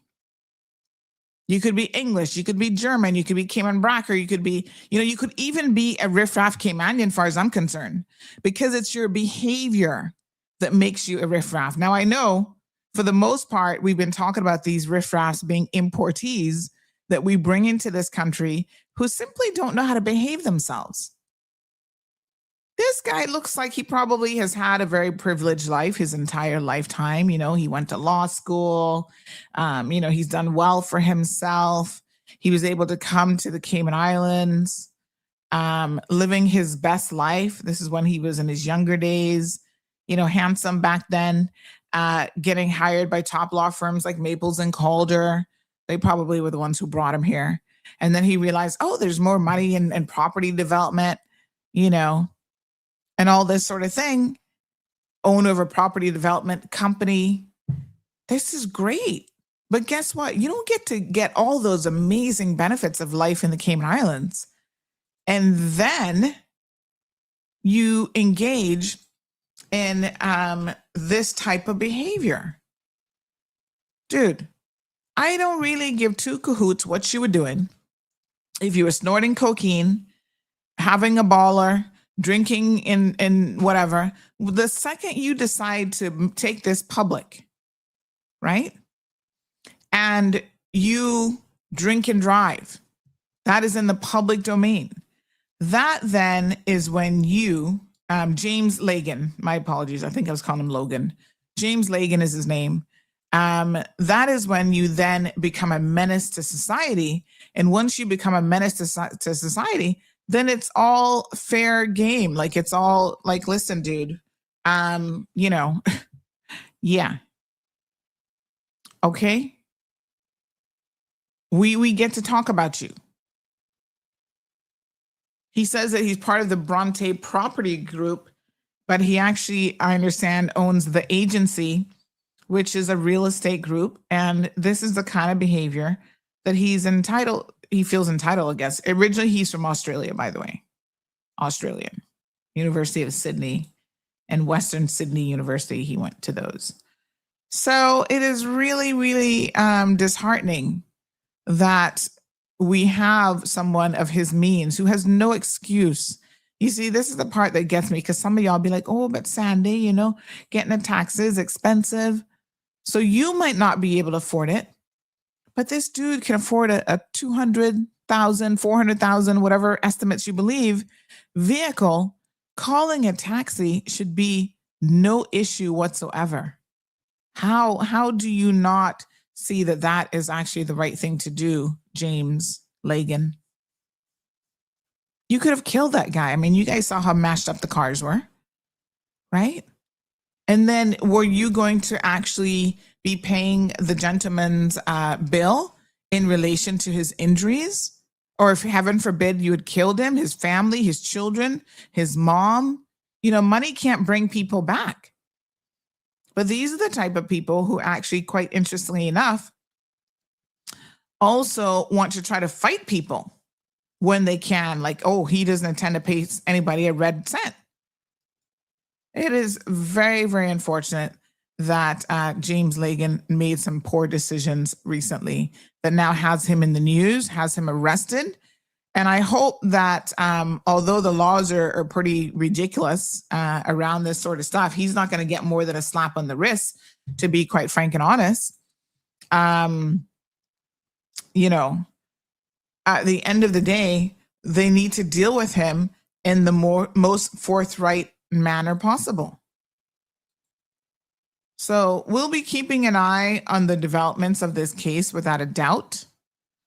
And I really do hope that the authorities handle this case like they would any other individual, that there's no preferential treatment here, that he is dealt with fair and equitable, but that means actually following the letter of the law as it should be. No special treatments because he has connections or he has money and he can, you know, of course he's going to get himself a good lawyer, and the good lawyers will do what they always do. They will try to make this disappear as much as they possibly can.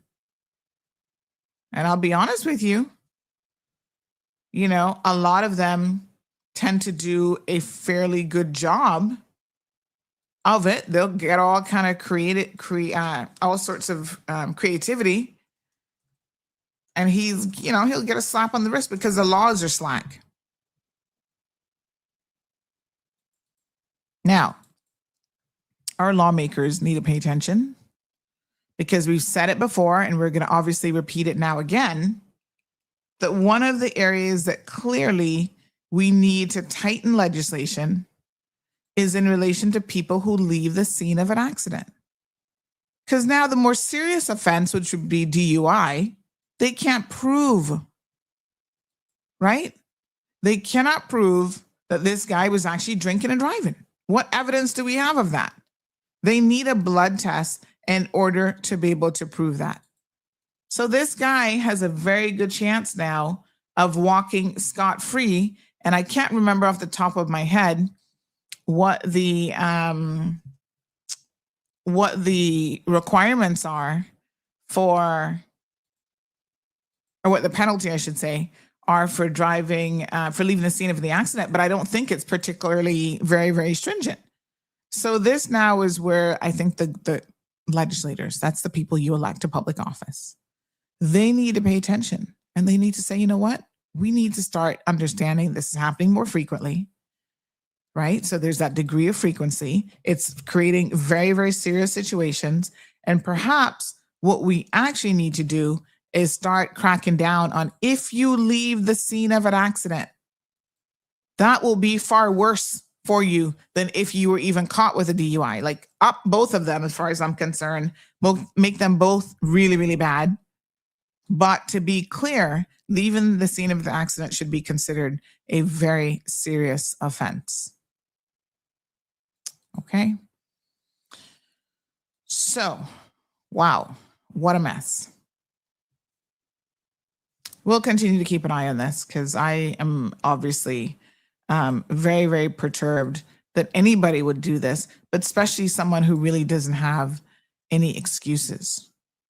There's no reason why he couldn't call a taxi before. He obviously found he could speed dial a taxi when he got in the accident, or a friend or whoever the hell picked him up.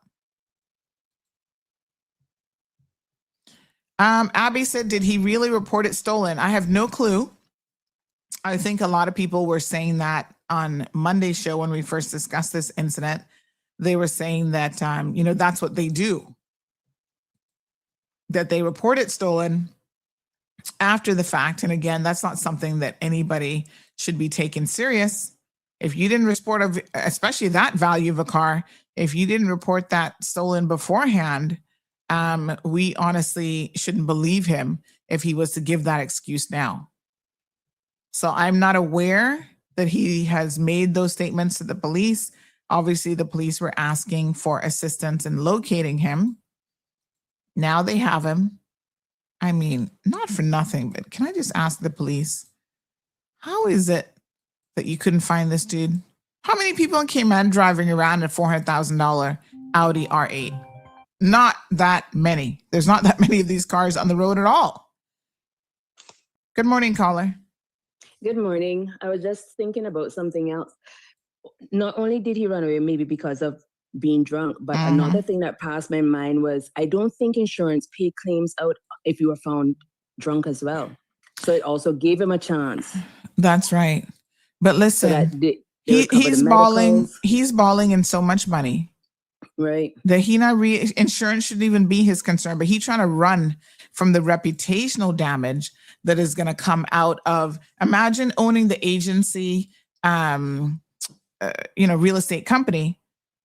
And then your colleagues now looking at you this morning like, dude, you were out there drinking and driving. And there's rumors, again, these are rumors, but man, if it don't go so, it probably not far from so. There are rumors in the community that he dabbles in other drug activities as well. You know, the one that you snort off the table. Yeah, but my experience, I've worked with a lot of people like him in that field. And my experience with working with them is that they're also very cheap. So we're looking on because we don't have anything and we would think that they have that and nothing to them. No, they're very cheap. We would pay $100 bill quicker. We would pay $100 bill quicker than they would pay $100 bill. People got chased them for their money and are asking, I tell you. So for him, it would be more convenient for the insurance to pay, because again, there's no proof now that really he was drunk, even though we might know that he was drunk. Yeah, so we they're still gonna probably be liable, right? Yeah. They might end up being liable for the medical and whatever else. It won't really be him. You know what I mean? So it could be that as well. Yes, his reputation, but also they don't like to spend money. So or at least nobody wants to spend that. Right, but they want to spend it on. Yeah. They'll spend it on a first class ticket right. for $10,000 on a boat, but enough of this. Right. I got you. I hear you loud and clear. Right. Thank you so much. So, I totally understand that. I feel her. I'm telling you, I've seen them. These so-called rich people. Absolutely. They want to spend it on a $400,000 car, but try and get them to donate to, a little effort here with something with children, they're gonna be like, "Are you crazy? I don't have any money." Well, he gonna have to pay this guy, and if the gentleman who was involved in the accident is listening to the program this morning, I'd like to encourage him to reach out to lawyers. Of course, I'm going to recommend Recover. They're the experts in this area. Reach out to them because they're going to be able to assist you. They know the law and what legally you're entitled to, right? For everything, not just your car, not just your medical expenses. You got to look at the long-term potential injuries that you could be facing. So they will undoubtedly do everything in their power to get you, sorted out as quickly as possible. So don't mess around. Contact Recover today. Shameless plug. Let me just play their commercial because I can't remember their number. 924, I think 9999. But while we're here, let me remind you of the services that they do offer. Let me just find it here. There we go. Recover Personal Injury Attorneys, helping injured people get what they deserve. Did you know that insurance companies have lawyers that represent their interests? Before signing and accepting any settlement, know your rights. Call us today for a free consultation at 924-9999. That's 924-9999. Recover. Your personal injury attorneys are on standby to assist. Evelyn says, well, Auntie Sandy, they should do him the way that they did the perfume thieves. Yes, girl. Deportation. I love it. Yeah. I think you guys all saw that article. Remember those ladies deciding to go and steal in the perfume store? We posted the video some months ago while they showed up in court. And I'm here to tell you that unfortunately for them, they FOFO. Yep. The judge said, okay, suspended sentence, but guess what? You got to get out of this country. And I tell you, I believe that deportation is far worse of a sentencing for them than anything else, than jail time. 2 Jamaican women. I think you guys might remember this case. I'll refresh your memory if you don't. Give me 1 second here. I'm going to pull up just a little visual. Of course, we had this reported on. And they were involved in stealing perfume from, I think it was La Perfumery. Which one of those stores? Anyway, Nikisha Bell, 44 years old. What the hell is a 44-year-old woman doing? Oh my God. Seriously. A mother of 5. You think by that age with 5 children, you would have started to settle down. Nope. Out here stealing perfume of all things. You better go steal some damn diapers. No, sir. Anyway, she's out here stealing, mother 5, and Jonelle, I think it's Jonelle Crystalette Walker. Boy, these names. 31 years old, a mother of 2, were sentenced on March the 11th after pleading guilty to stealing from 3 stores, I think. Yeah. So they were stealing from Penha, Victoria's Secret, and Bath and Body Works. Oh my goodness. So they're gonna need some Victoria's Secrets now. All right. This is back in November. We got wind of it. Posted that. Remember that was the same weekend that those guys were out there stealing people's cards and on a frolic of their own as well. So these 2 were out there, both women who worked as janitors. Oh my Jesus. On work permits, were handed 6-week suspended sentences and declared prohibited immigrants with orders to leave the Cayman Islands by Friday. So today they should have been back on the flight to Jamaica this morning. It was an early morning flight. Do we have any afternoon flights going to Jamaica today? So they had to get up early and get the heck out of here. So CCTV footage was played in court, captured the woman moving methodically from store to store, repeatedly placing high-value perfume bottles into the bottom of a stroller, in which Walker's 3 to 4 month infant was seated. Why does it say 3 to 4 months? Do we not know exactly how old the child was? I think we should probably just say young infant. But anyway, so yep, the little baby was being used to carry out these acts. And before calmly walking out of the store, store staff grew suspicious after noticing missing items and pursued the woman while the pair returned some of the bottles. Some stolen goods were later found in their possession. What a hot mess. Chief Magistrate Hernandez handed down a blistering rebuke from the bench, calling the women's actions despicable, and she told the women that they should be ashamed of themselves for using an infant to carry out their crime. The Chief Magistrate also made it clear that she would not consider the infant's presence in their sentencing as a mitigating factor. Quite the opposite. Mitigating? She says, I don't accept that you do dirty deeds and then turn around to use a child as an excuse to get out of it. She said, I don't buy that at all. Well, defense attorney did her best. She acknowledged the stroller had been used as a decoy, describing it as very poor judgment on Walker's part.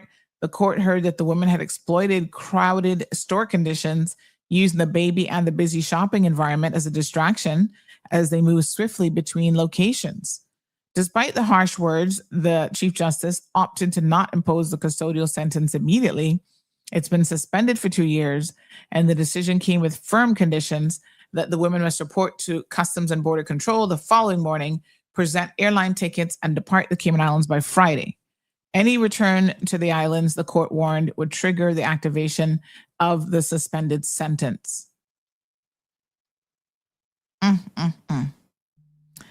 The welfare of the infant was also addressed during the proceedings, with the women being allowed time to make childcare arrangements.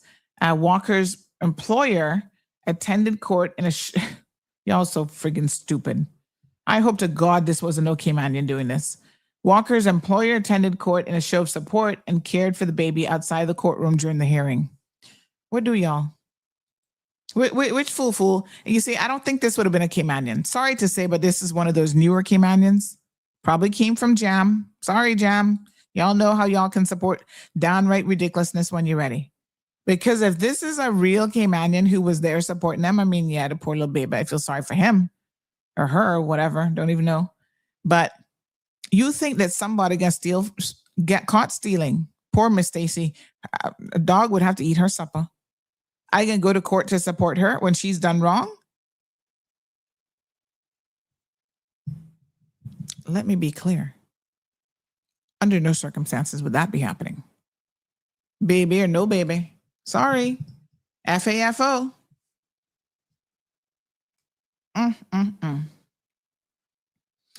Hot mess. El Rey said James Lagan wanted to show up, show off, and show out, and then run like a coward. He called a taxi after the mess. Watch him claim that he felt his life was in danger because the other man spoke to him. El Rey says, well, I hope that the fit driver collects at least $250,000. Why did someone pick him up? They should be charged. I mean, I don't know. I don't know if they knew what was going on or where he walked to be able to catch the taxi. Who knows? Pat says, lawyer up, fit driver. Is this imported riffraff a permit holder? Oh, God. Debbie, you don't know by now he got BK Mannion. Now you know how foolish we are. He's been here for how long? Girl, you don't know how this works. We gave him status long time ago.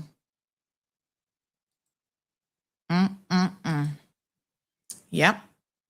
That's how he owns his own real estate company, because we already gave him status. Aliana says, oh boy, what a mess, my dear. Sometimes that's all you can say. Did they leave their children behind for our system to take care of? No, I suspect that the only child that was probably here was the young baby. And the only reason that that child was probably still here is because I think immigration allows young infants, I guess while they're still perhaps like breastfeeding and stuff like that, they allow them to remain until they're of a particular age. I don't know if that's like 6 months or don't ask me. I don't actually know all the details, but I do believe that they give them, when you have a baby, you have a certain amount of grace period, if you will, that you can have the baby here. I'm trying to find these women because, boy, they're bold and stupid all at the same time. I just am like, wow.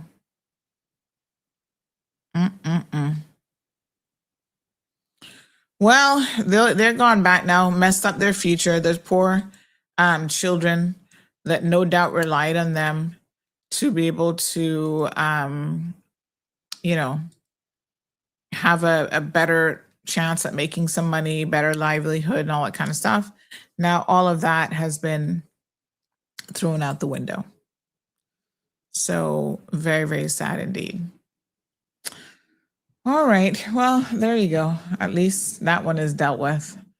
And, sometimes you have to look at the situation and ascertain whether it is worth putting them in jail for a couple of weeks. Like, it doesn't even make any sense. They get a reduction, like they only have to serve 60% of their sentence. So if they got 6 weeks, like basically they're there, 3.5 weeks or whatever, that don't make no sense. That's using up resources and feeding them for no good reason. The best thing to do is just to get them the hell out of here. And sometimes you have to make that judgment call. Someone says, how easy would it be to get a new passport in Jamaica, as so many people from there have aliases? Could they just not get another one and come back? I don't think it's as easy as it used to be. Because, obviously we have heard rumors in the past about this type of behavior. I'll inquire from our agencies here to see if they can give me some details, but I'm not really too sure about that.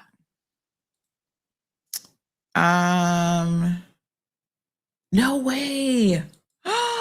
You're kidding me. Oh my God. Y'all want to hear something so funny about this James guy?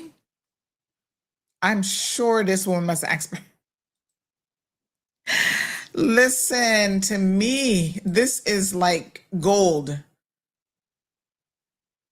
This is social media gold right now. Look at this document from yesterday. Oh, let me go in the court. I haven't been on the judicial site in a hot minute. But look at this. Shock and surprisation. Apparently, his wife, Jillian, has filed for divorce. Oh my God. That is so funny.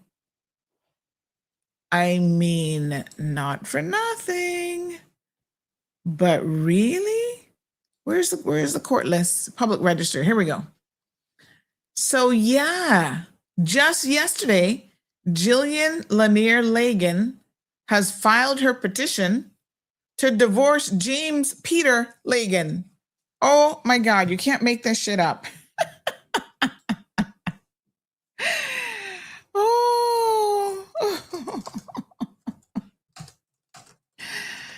Oh my God, she don't want no part of this.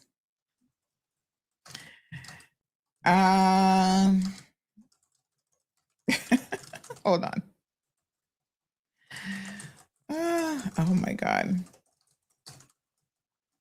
I am sitting here cracking up because they must have had issues in the relationship. I would assume she's not divorcing him just because of this, because that money makes a lot of these women stay. So no doubt they were having issues before, but this might have been the catalyst that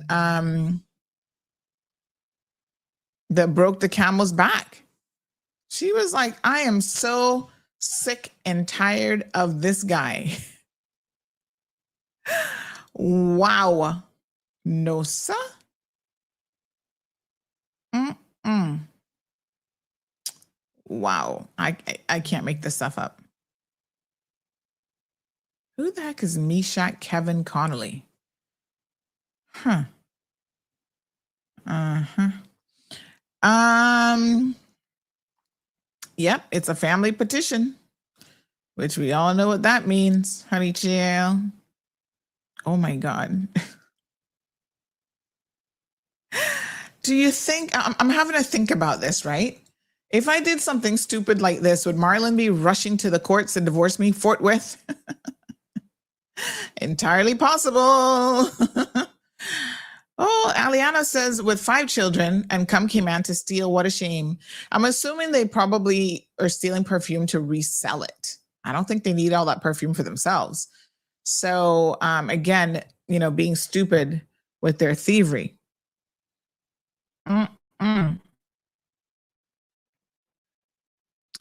Auntie, you heard anything about the Jamaican mechanic man that was allegedly involved in the case with the woman in the burning car being deported? I haven't heard that, but I wouldn't be surprised if he was, because there were offenses that CBC wanted to talk to him about. So he had a wife here, a Caymanian wife, as far as I know, but I think CBC wanted to speak with him about that. And it so happened that his name came up during the initial stages. And to be clear, the police have said that there was no suspected foul play once they completed their investigation. So he wasn't wanted in relation to that. But I think because his name came up and they started looking at him, they realized that there was other irregularities going on there in relation to his immigration status. I'll try and find out, but I would not be surprised if he has been deported. Because like I said, there were other things going on there. El Rey said should have been stealing Pampers and school supplies. At least that would make more sense for the benefit of the poor children. Barbara says if he was from Jamaica and or Black, everything would be handled differently, right down to finding him before the drugs were out of his system. My opinion only. Yeah, like police sending out a thing the day after, 2 days later, talking foolishness. It's like I said, as soon as you saw that car, an Audi R8, you probably got 2 people in Cayman who own those cars. All the police, do they not have their database where they can look up by car type? What kind of police system do they have? They should have gone to his house within an hour of seeing that accident, because you can find that car real fast. Not to mention you got the friggin' license plate number. Why you need the public's help? Seriously? You got the plate number that's still in the car. Look him up, go to his address immediately, and do a blood test. You see, this is the bullshit I can't take with the police, you know. I try to support them where I can, but this kind of policing don't make no sense to me. How do you not get to him within an hour or less?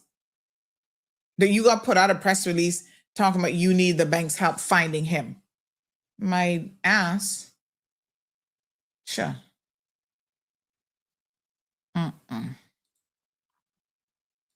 They find who they want to find for real. Okay, let me just send this to Renee because this looks like an interesting story.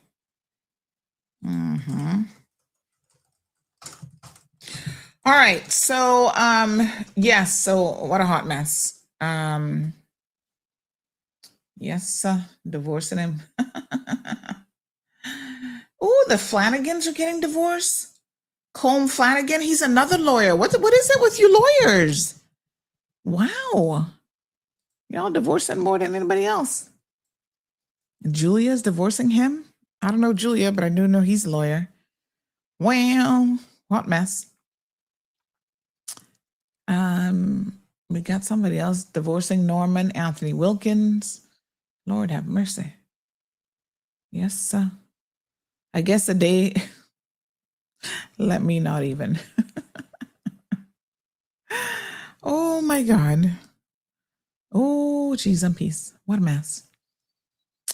Oh, you know, when you get on this court list, you get stuck, you know. You'd be like, oh, this one's suing this one. Who is Kirkpatrick Palmer trading as White Reen Car Rental? Oh, he's suing somebody. Oh, scandalous. Oh, my goodness. Let me see who else is being sued. Yay. Lisa Ann Bodden. Roshan Rob McLaughlin. Oh, owing people money. Kenny Roger Whitaker versus Carrie Rosita. O-M to the motherfucking G. Carrie, your husband is divorcing you? Lyatell. Oh my God. I thought you were going to divorce him. Carrie, he must have pissed off. You post that video about him interrupting your live stream. What? The what? Somebody's suing St. Matthew's too? Lord have mercy. I've been missing some good stuff on the court list, man.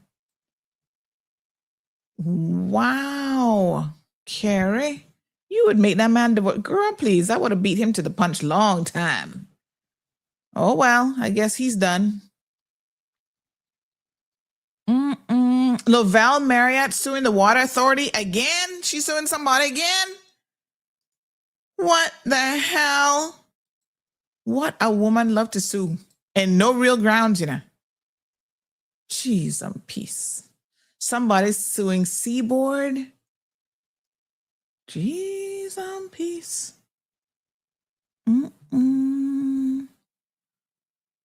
Wow. Some Blakes getting divorced. Who is Kim Carmen Blake versus Ian Everton Blake? They getting a divorce. Wow, another one, Belinda Hart divorcing Jonathan Murphy. Boy, lots of y'all divorcing each other. Ay. Namey Investment Limited. Oh, they have a originating application. Wow. Glendy Moore, D. Parchment being sued for money. Oh my God. Yes, sir. This is where it's at, I tell you. Who is Michael Lawrenson suing Floyd McConnell Moxham II? That are your cousin Johan? What mess? Oh my goodness.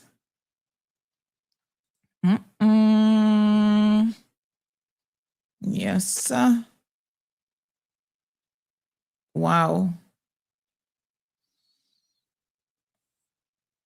Lord, I can't even.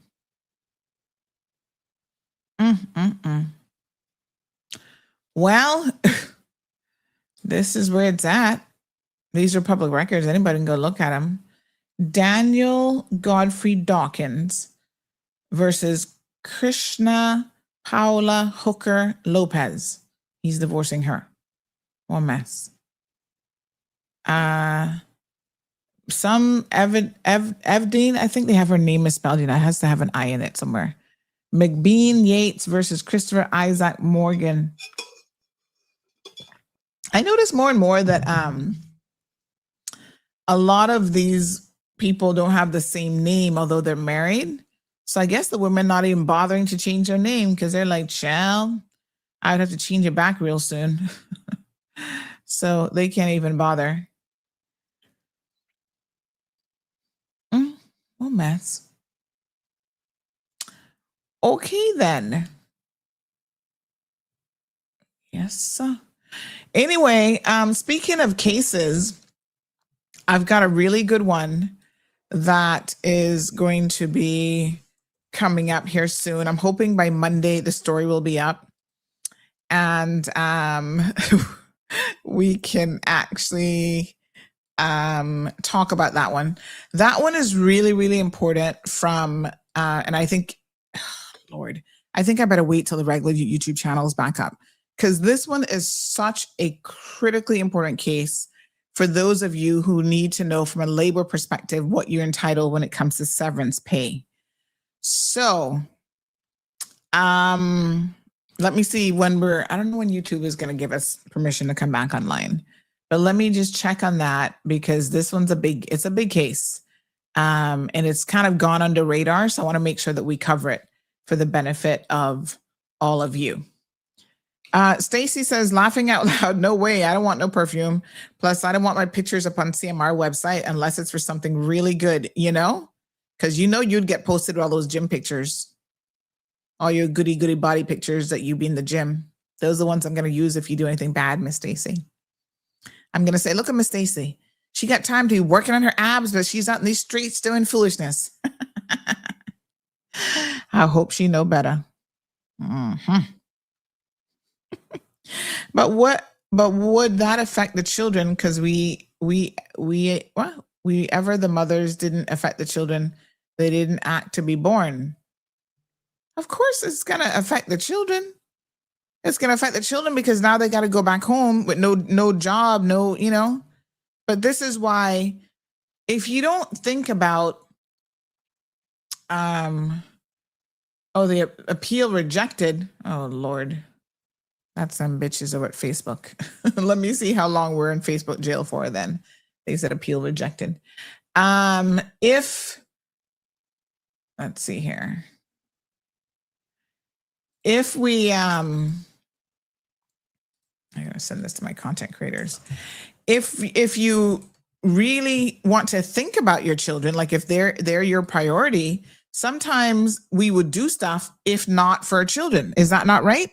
Like, think of how many times somebody rolling up and you talking foolishness. You're like, Sandy, I just want to box them in the mouth. And I say, hold on here now, honey child. Don't do it. Because if you do it, then you're going to get yourself in trouble.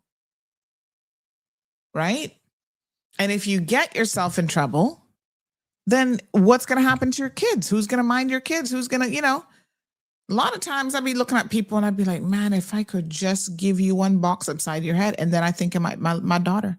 I'm like, she can't even go to sleep at night without me. Imagine if I was in jail for a couple months. That's not a good life. So jail is not something to, for anyone, quite frankly, to try to, get involved in, but even worse, when you have children. Like, you don't esteem to go to jail. Like, that's not a good thing. But when you have children, think about your kids first. Even if you would step out of line and do something absolutely stupid, right? Let me see. Don't do so because you're thinking, well, I got to act out. I'm going to pull all the stunts today. No. Think about, my God, my kids every night don't get to see me. In their cases, their kids don't get, it's just horrible. Not just to see them. Okay, so this expires June the 9th. What? June the 9th? You little son of a guns. So, wow. Y'all better find that backup channel, honey child. Okay. All right.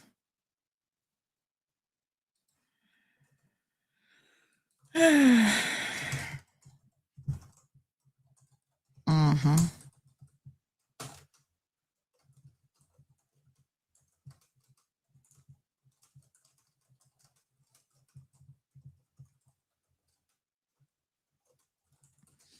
All right.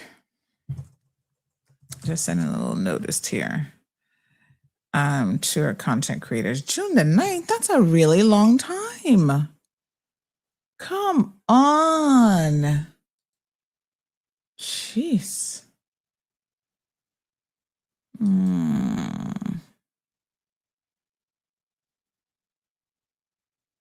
Wow, YouTube, don't play around when it comes to copyright stuff. They are way stricter, I must say, than even Facebook with copywriting. Child, they're ridiculous. Wonder how much she will collect. Fit victim may get squeezed out. You better hurry up. Oh my God, that's a good point. El Ray, you smart. Yeah, gotta keep my eyes on you. Sometimes you're smart. You supporting Trump makes you stupid at the same time, but you know, it just proves that you can have two things be both true. So you can be both smart and stupid at the same time. He's smart with certain things, not smart when it comes to Trump, honey child. Poor him. Honey child, y'all done know. Oh my God, that is so wild. That is crazy. Okay, hold on a second. I'm gonna have to notify that Honda Fit driver because he may not even know this. He's sitting there lollygagging. Get onto a lawyer ASAP. Okay. Miss Sue, thank you, ma'am. Tonight's 10 p.m. show is gonna be lit. Oh God. She's a joker. Who? You're back? No, we're back. We're on the backup YouTube channel. We're not on the regular channel, I don't think. Are we in the regular channel? Nope, not according to YouTube. They say we're in jail until... So we always have a backup channel for these purposes. And that's why you got to make sure you follow the backup channel. They look very similar, except the backup one has the gold CMR pendant coin as her logo. So yeah. And the name, in fact, let me give you guys the name right now. Because if you don't follow this channel, I need you to follow this one. Because this is the backup channel. So it might have been popping up in your feed, but follow that channel so that you get the notifications. El Ray says, girl, you a donkey. I might be, but you know I'm right about you. Smart with some things and dumb with Trump. Morning, Siobhan. How you doing? Haven't seen you in a while. No, it's not Facebook jail. It's YouTube jail. Yes, sir. All right, folks, go ahead and follow that channel so that you can make sure you guys are on it. Please order some of this and some long drinking straws. Order this from where? We can't find that in Cayman, Miss Stacy? Why am I ordering that? On Amazon? I think you can find this in Cayman. Check this out, Miss Sandra. 21-year-old man goes viral after he refuses to work because he was born without his consent. Stupidity. He would have to starve then if he refused to work. Lord have mercy. So Wes, I figure, what is this? Good morning, Sandra. I gave a guy to install QuickBooks over a month ago, and up until now, I haven't have it ready. So I am unable to give you a proper invoice. So Wes, I figure I will charge you $75 per visit, if not too much. Oh, you. So you can't send me an invoice. I will charge you $75 per visit because it's not much to do. But you still, I've been needing my receipts, honey child. So if you need to get a receipt book, then in the interim, go get a receipt book because I need to be able to. I still need to know what I'm paying. I mean, I don't know what I'm like when you're coming and stuff like that. Can't follow new backup channel as I've forgotten my password again. Lord have mercy. I can't help you with that. This one is hot. It's over a comment made about the fish served in a restaurant. Fish served in a restaurant? Oh, geez, on peace. Okay, I'll send it to Renee. She'll have some excitement around this one. Lord Jesus, y'all can sue over some damn foolishness.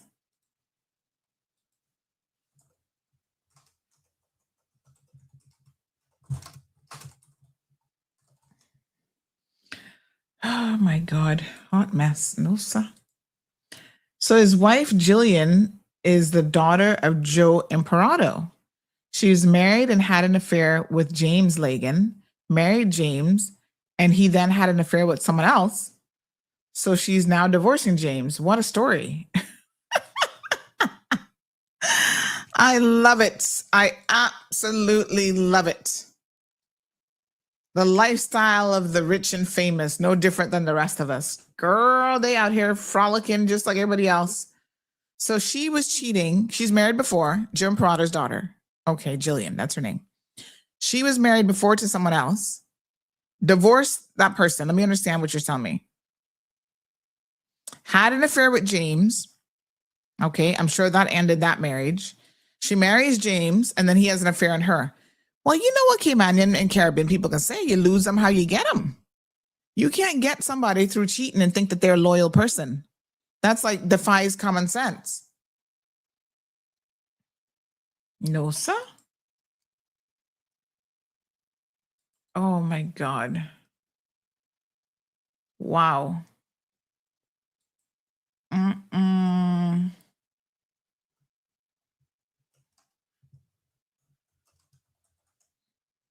Mm-mm-mm. Unbelievable.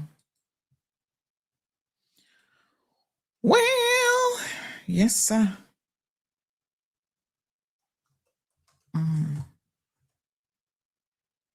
I tell you, can't make this stuff up. Okay. Any chance we can visit at 11? Snaps. Okay, that means I gotta go right now then. All right, that's somebody who's supposed to meet me at 12:30. They want to move it up. Not seeing the live link on YouTube. It's on Instagram, but I prefer YouTube because if I get busy, follow the channel. That means you're not following the channel. Hello. Follow the WhatsApp channel and the YouTube channel as well, the new YouTube channel. Both. We've had this YouTube channel for a couple of years, actually, but we only use it for backup purposes. All right. I got to go if this person wants to meet me at 10. Business first. And this is important business. So Ms. Ann says maybe she's protecting the family wealth. Bogus divorce? No, apparently she caught him cheating. I wonder who he was cheating with. Maybe he was coming back from a cheating escapade and having a few glasses of wine. And that's why, you know, yeah. I mean, we could build a whole soap opera out of this. Greg says Excel can be used until QuickBooks gets sorted. That's true. And there are other invoicing apps out there too that you can just use online.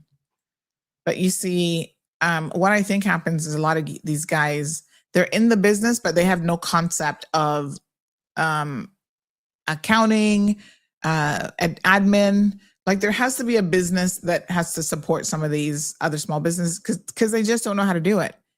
And the problem with that is sometimes because you don't know how to prepare quotes properly, payment invoices, receipts, all that kind of stuff, because you don't do any of that, there are times when certain people will not do business with you because they need a proper, like me, I need to keep track of stuff myself. Because when CNB comes and be like, okay, you know, you want some more money from us? We need to do audited financial. We need your accountant to provide financials and whatever. He needs all these receipts and all this stuff logged. And so, yeah, it can be challenging. What a mess. Anyway, what a day. Friday the 13th. Please be safe out there on the roadways. It doesn't have to be Friday the 13th for y'all to have an accident. Clearly, y'all be out here messing around these streets doing the most. So I'm going to have to ask you to slow down. Don't be a James Logan and drink and drive. Okay? Instead, take your time on the roadways. No drinking and driving, please. No snorting cocaine and driving. I mean, I'd recommend that you not snort cocaine regardless of whether you're driving, but I'm just saying, definitely don't do it while you're drinking and driving. All right. Goody. That's all she wrote. I wish you guys an amazing, fruitful, and wonderful weekend. Again, big shout out to the minister for coming on to the program today. We had a very, very engaging show, and really, really appreciate it. We learned a lot today, I think, in terms of what the Ministry of Education and Training is up to. All right. They be up to all kind of swapping, says Miss Suit. Child, I've heard the stories. See you guys on Monday morning. Thank you so much. Goodbye. Take care. Thank you for tuning in to another episode of The Cold Hard Truth on Bobo 89.1 FM. Cayman's #1 talk show is live weekdays from 7:30 a.m. Never miss an episode again. Watch anytime on CMR's Facebook and YouTube channels for the latest show episodes. Don't forget to follow us online on our social media channels. And visit CaymanMarlRoad.com for all the latest news and community happenings.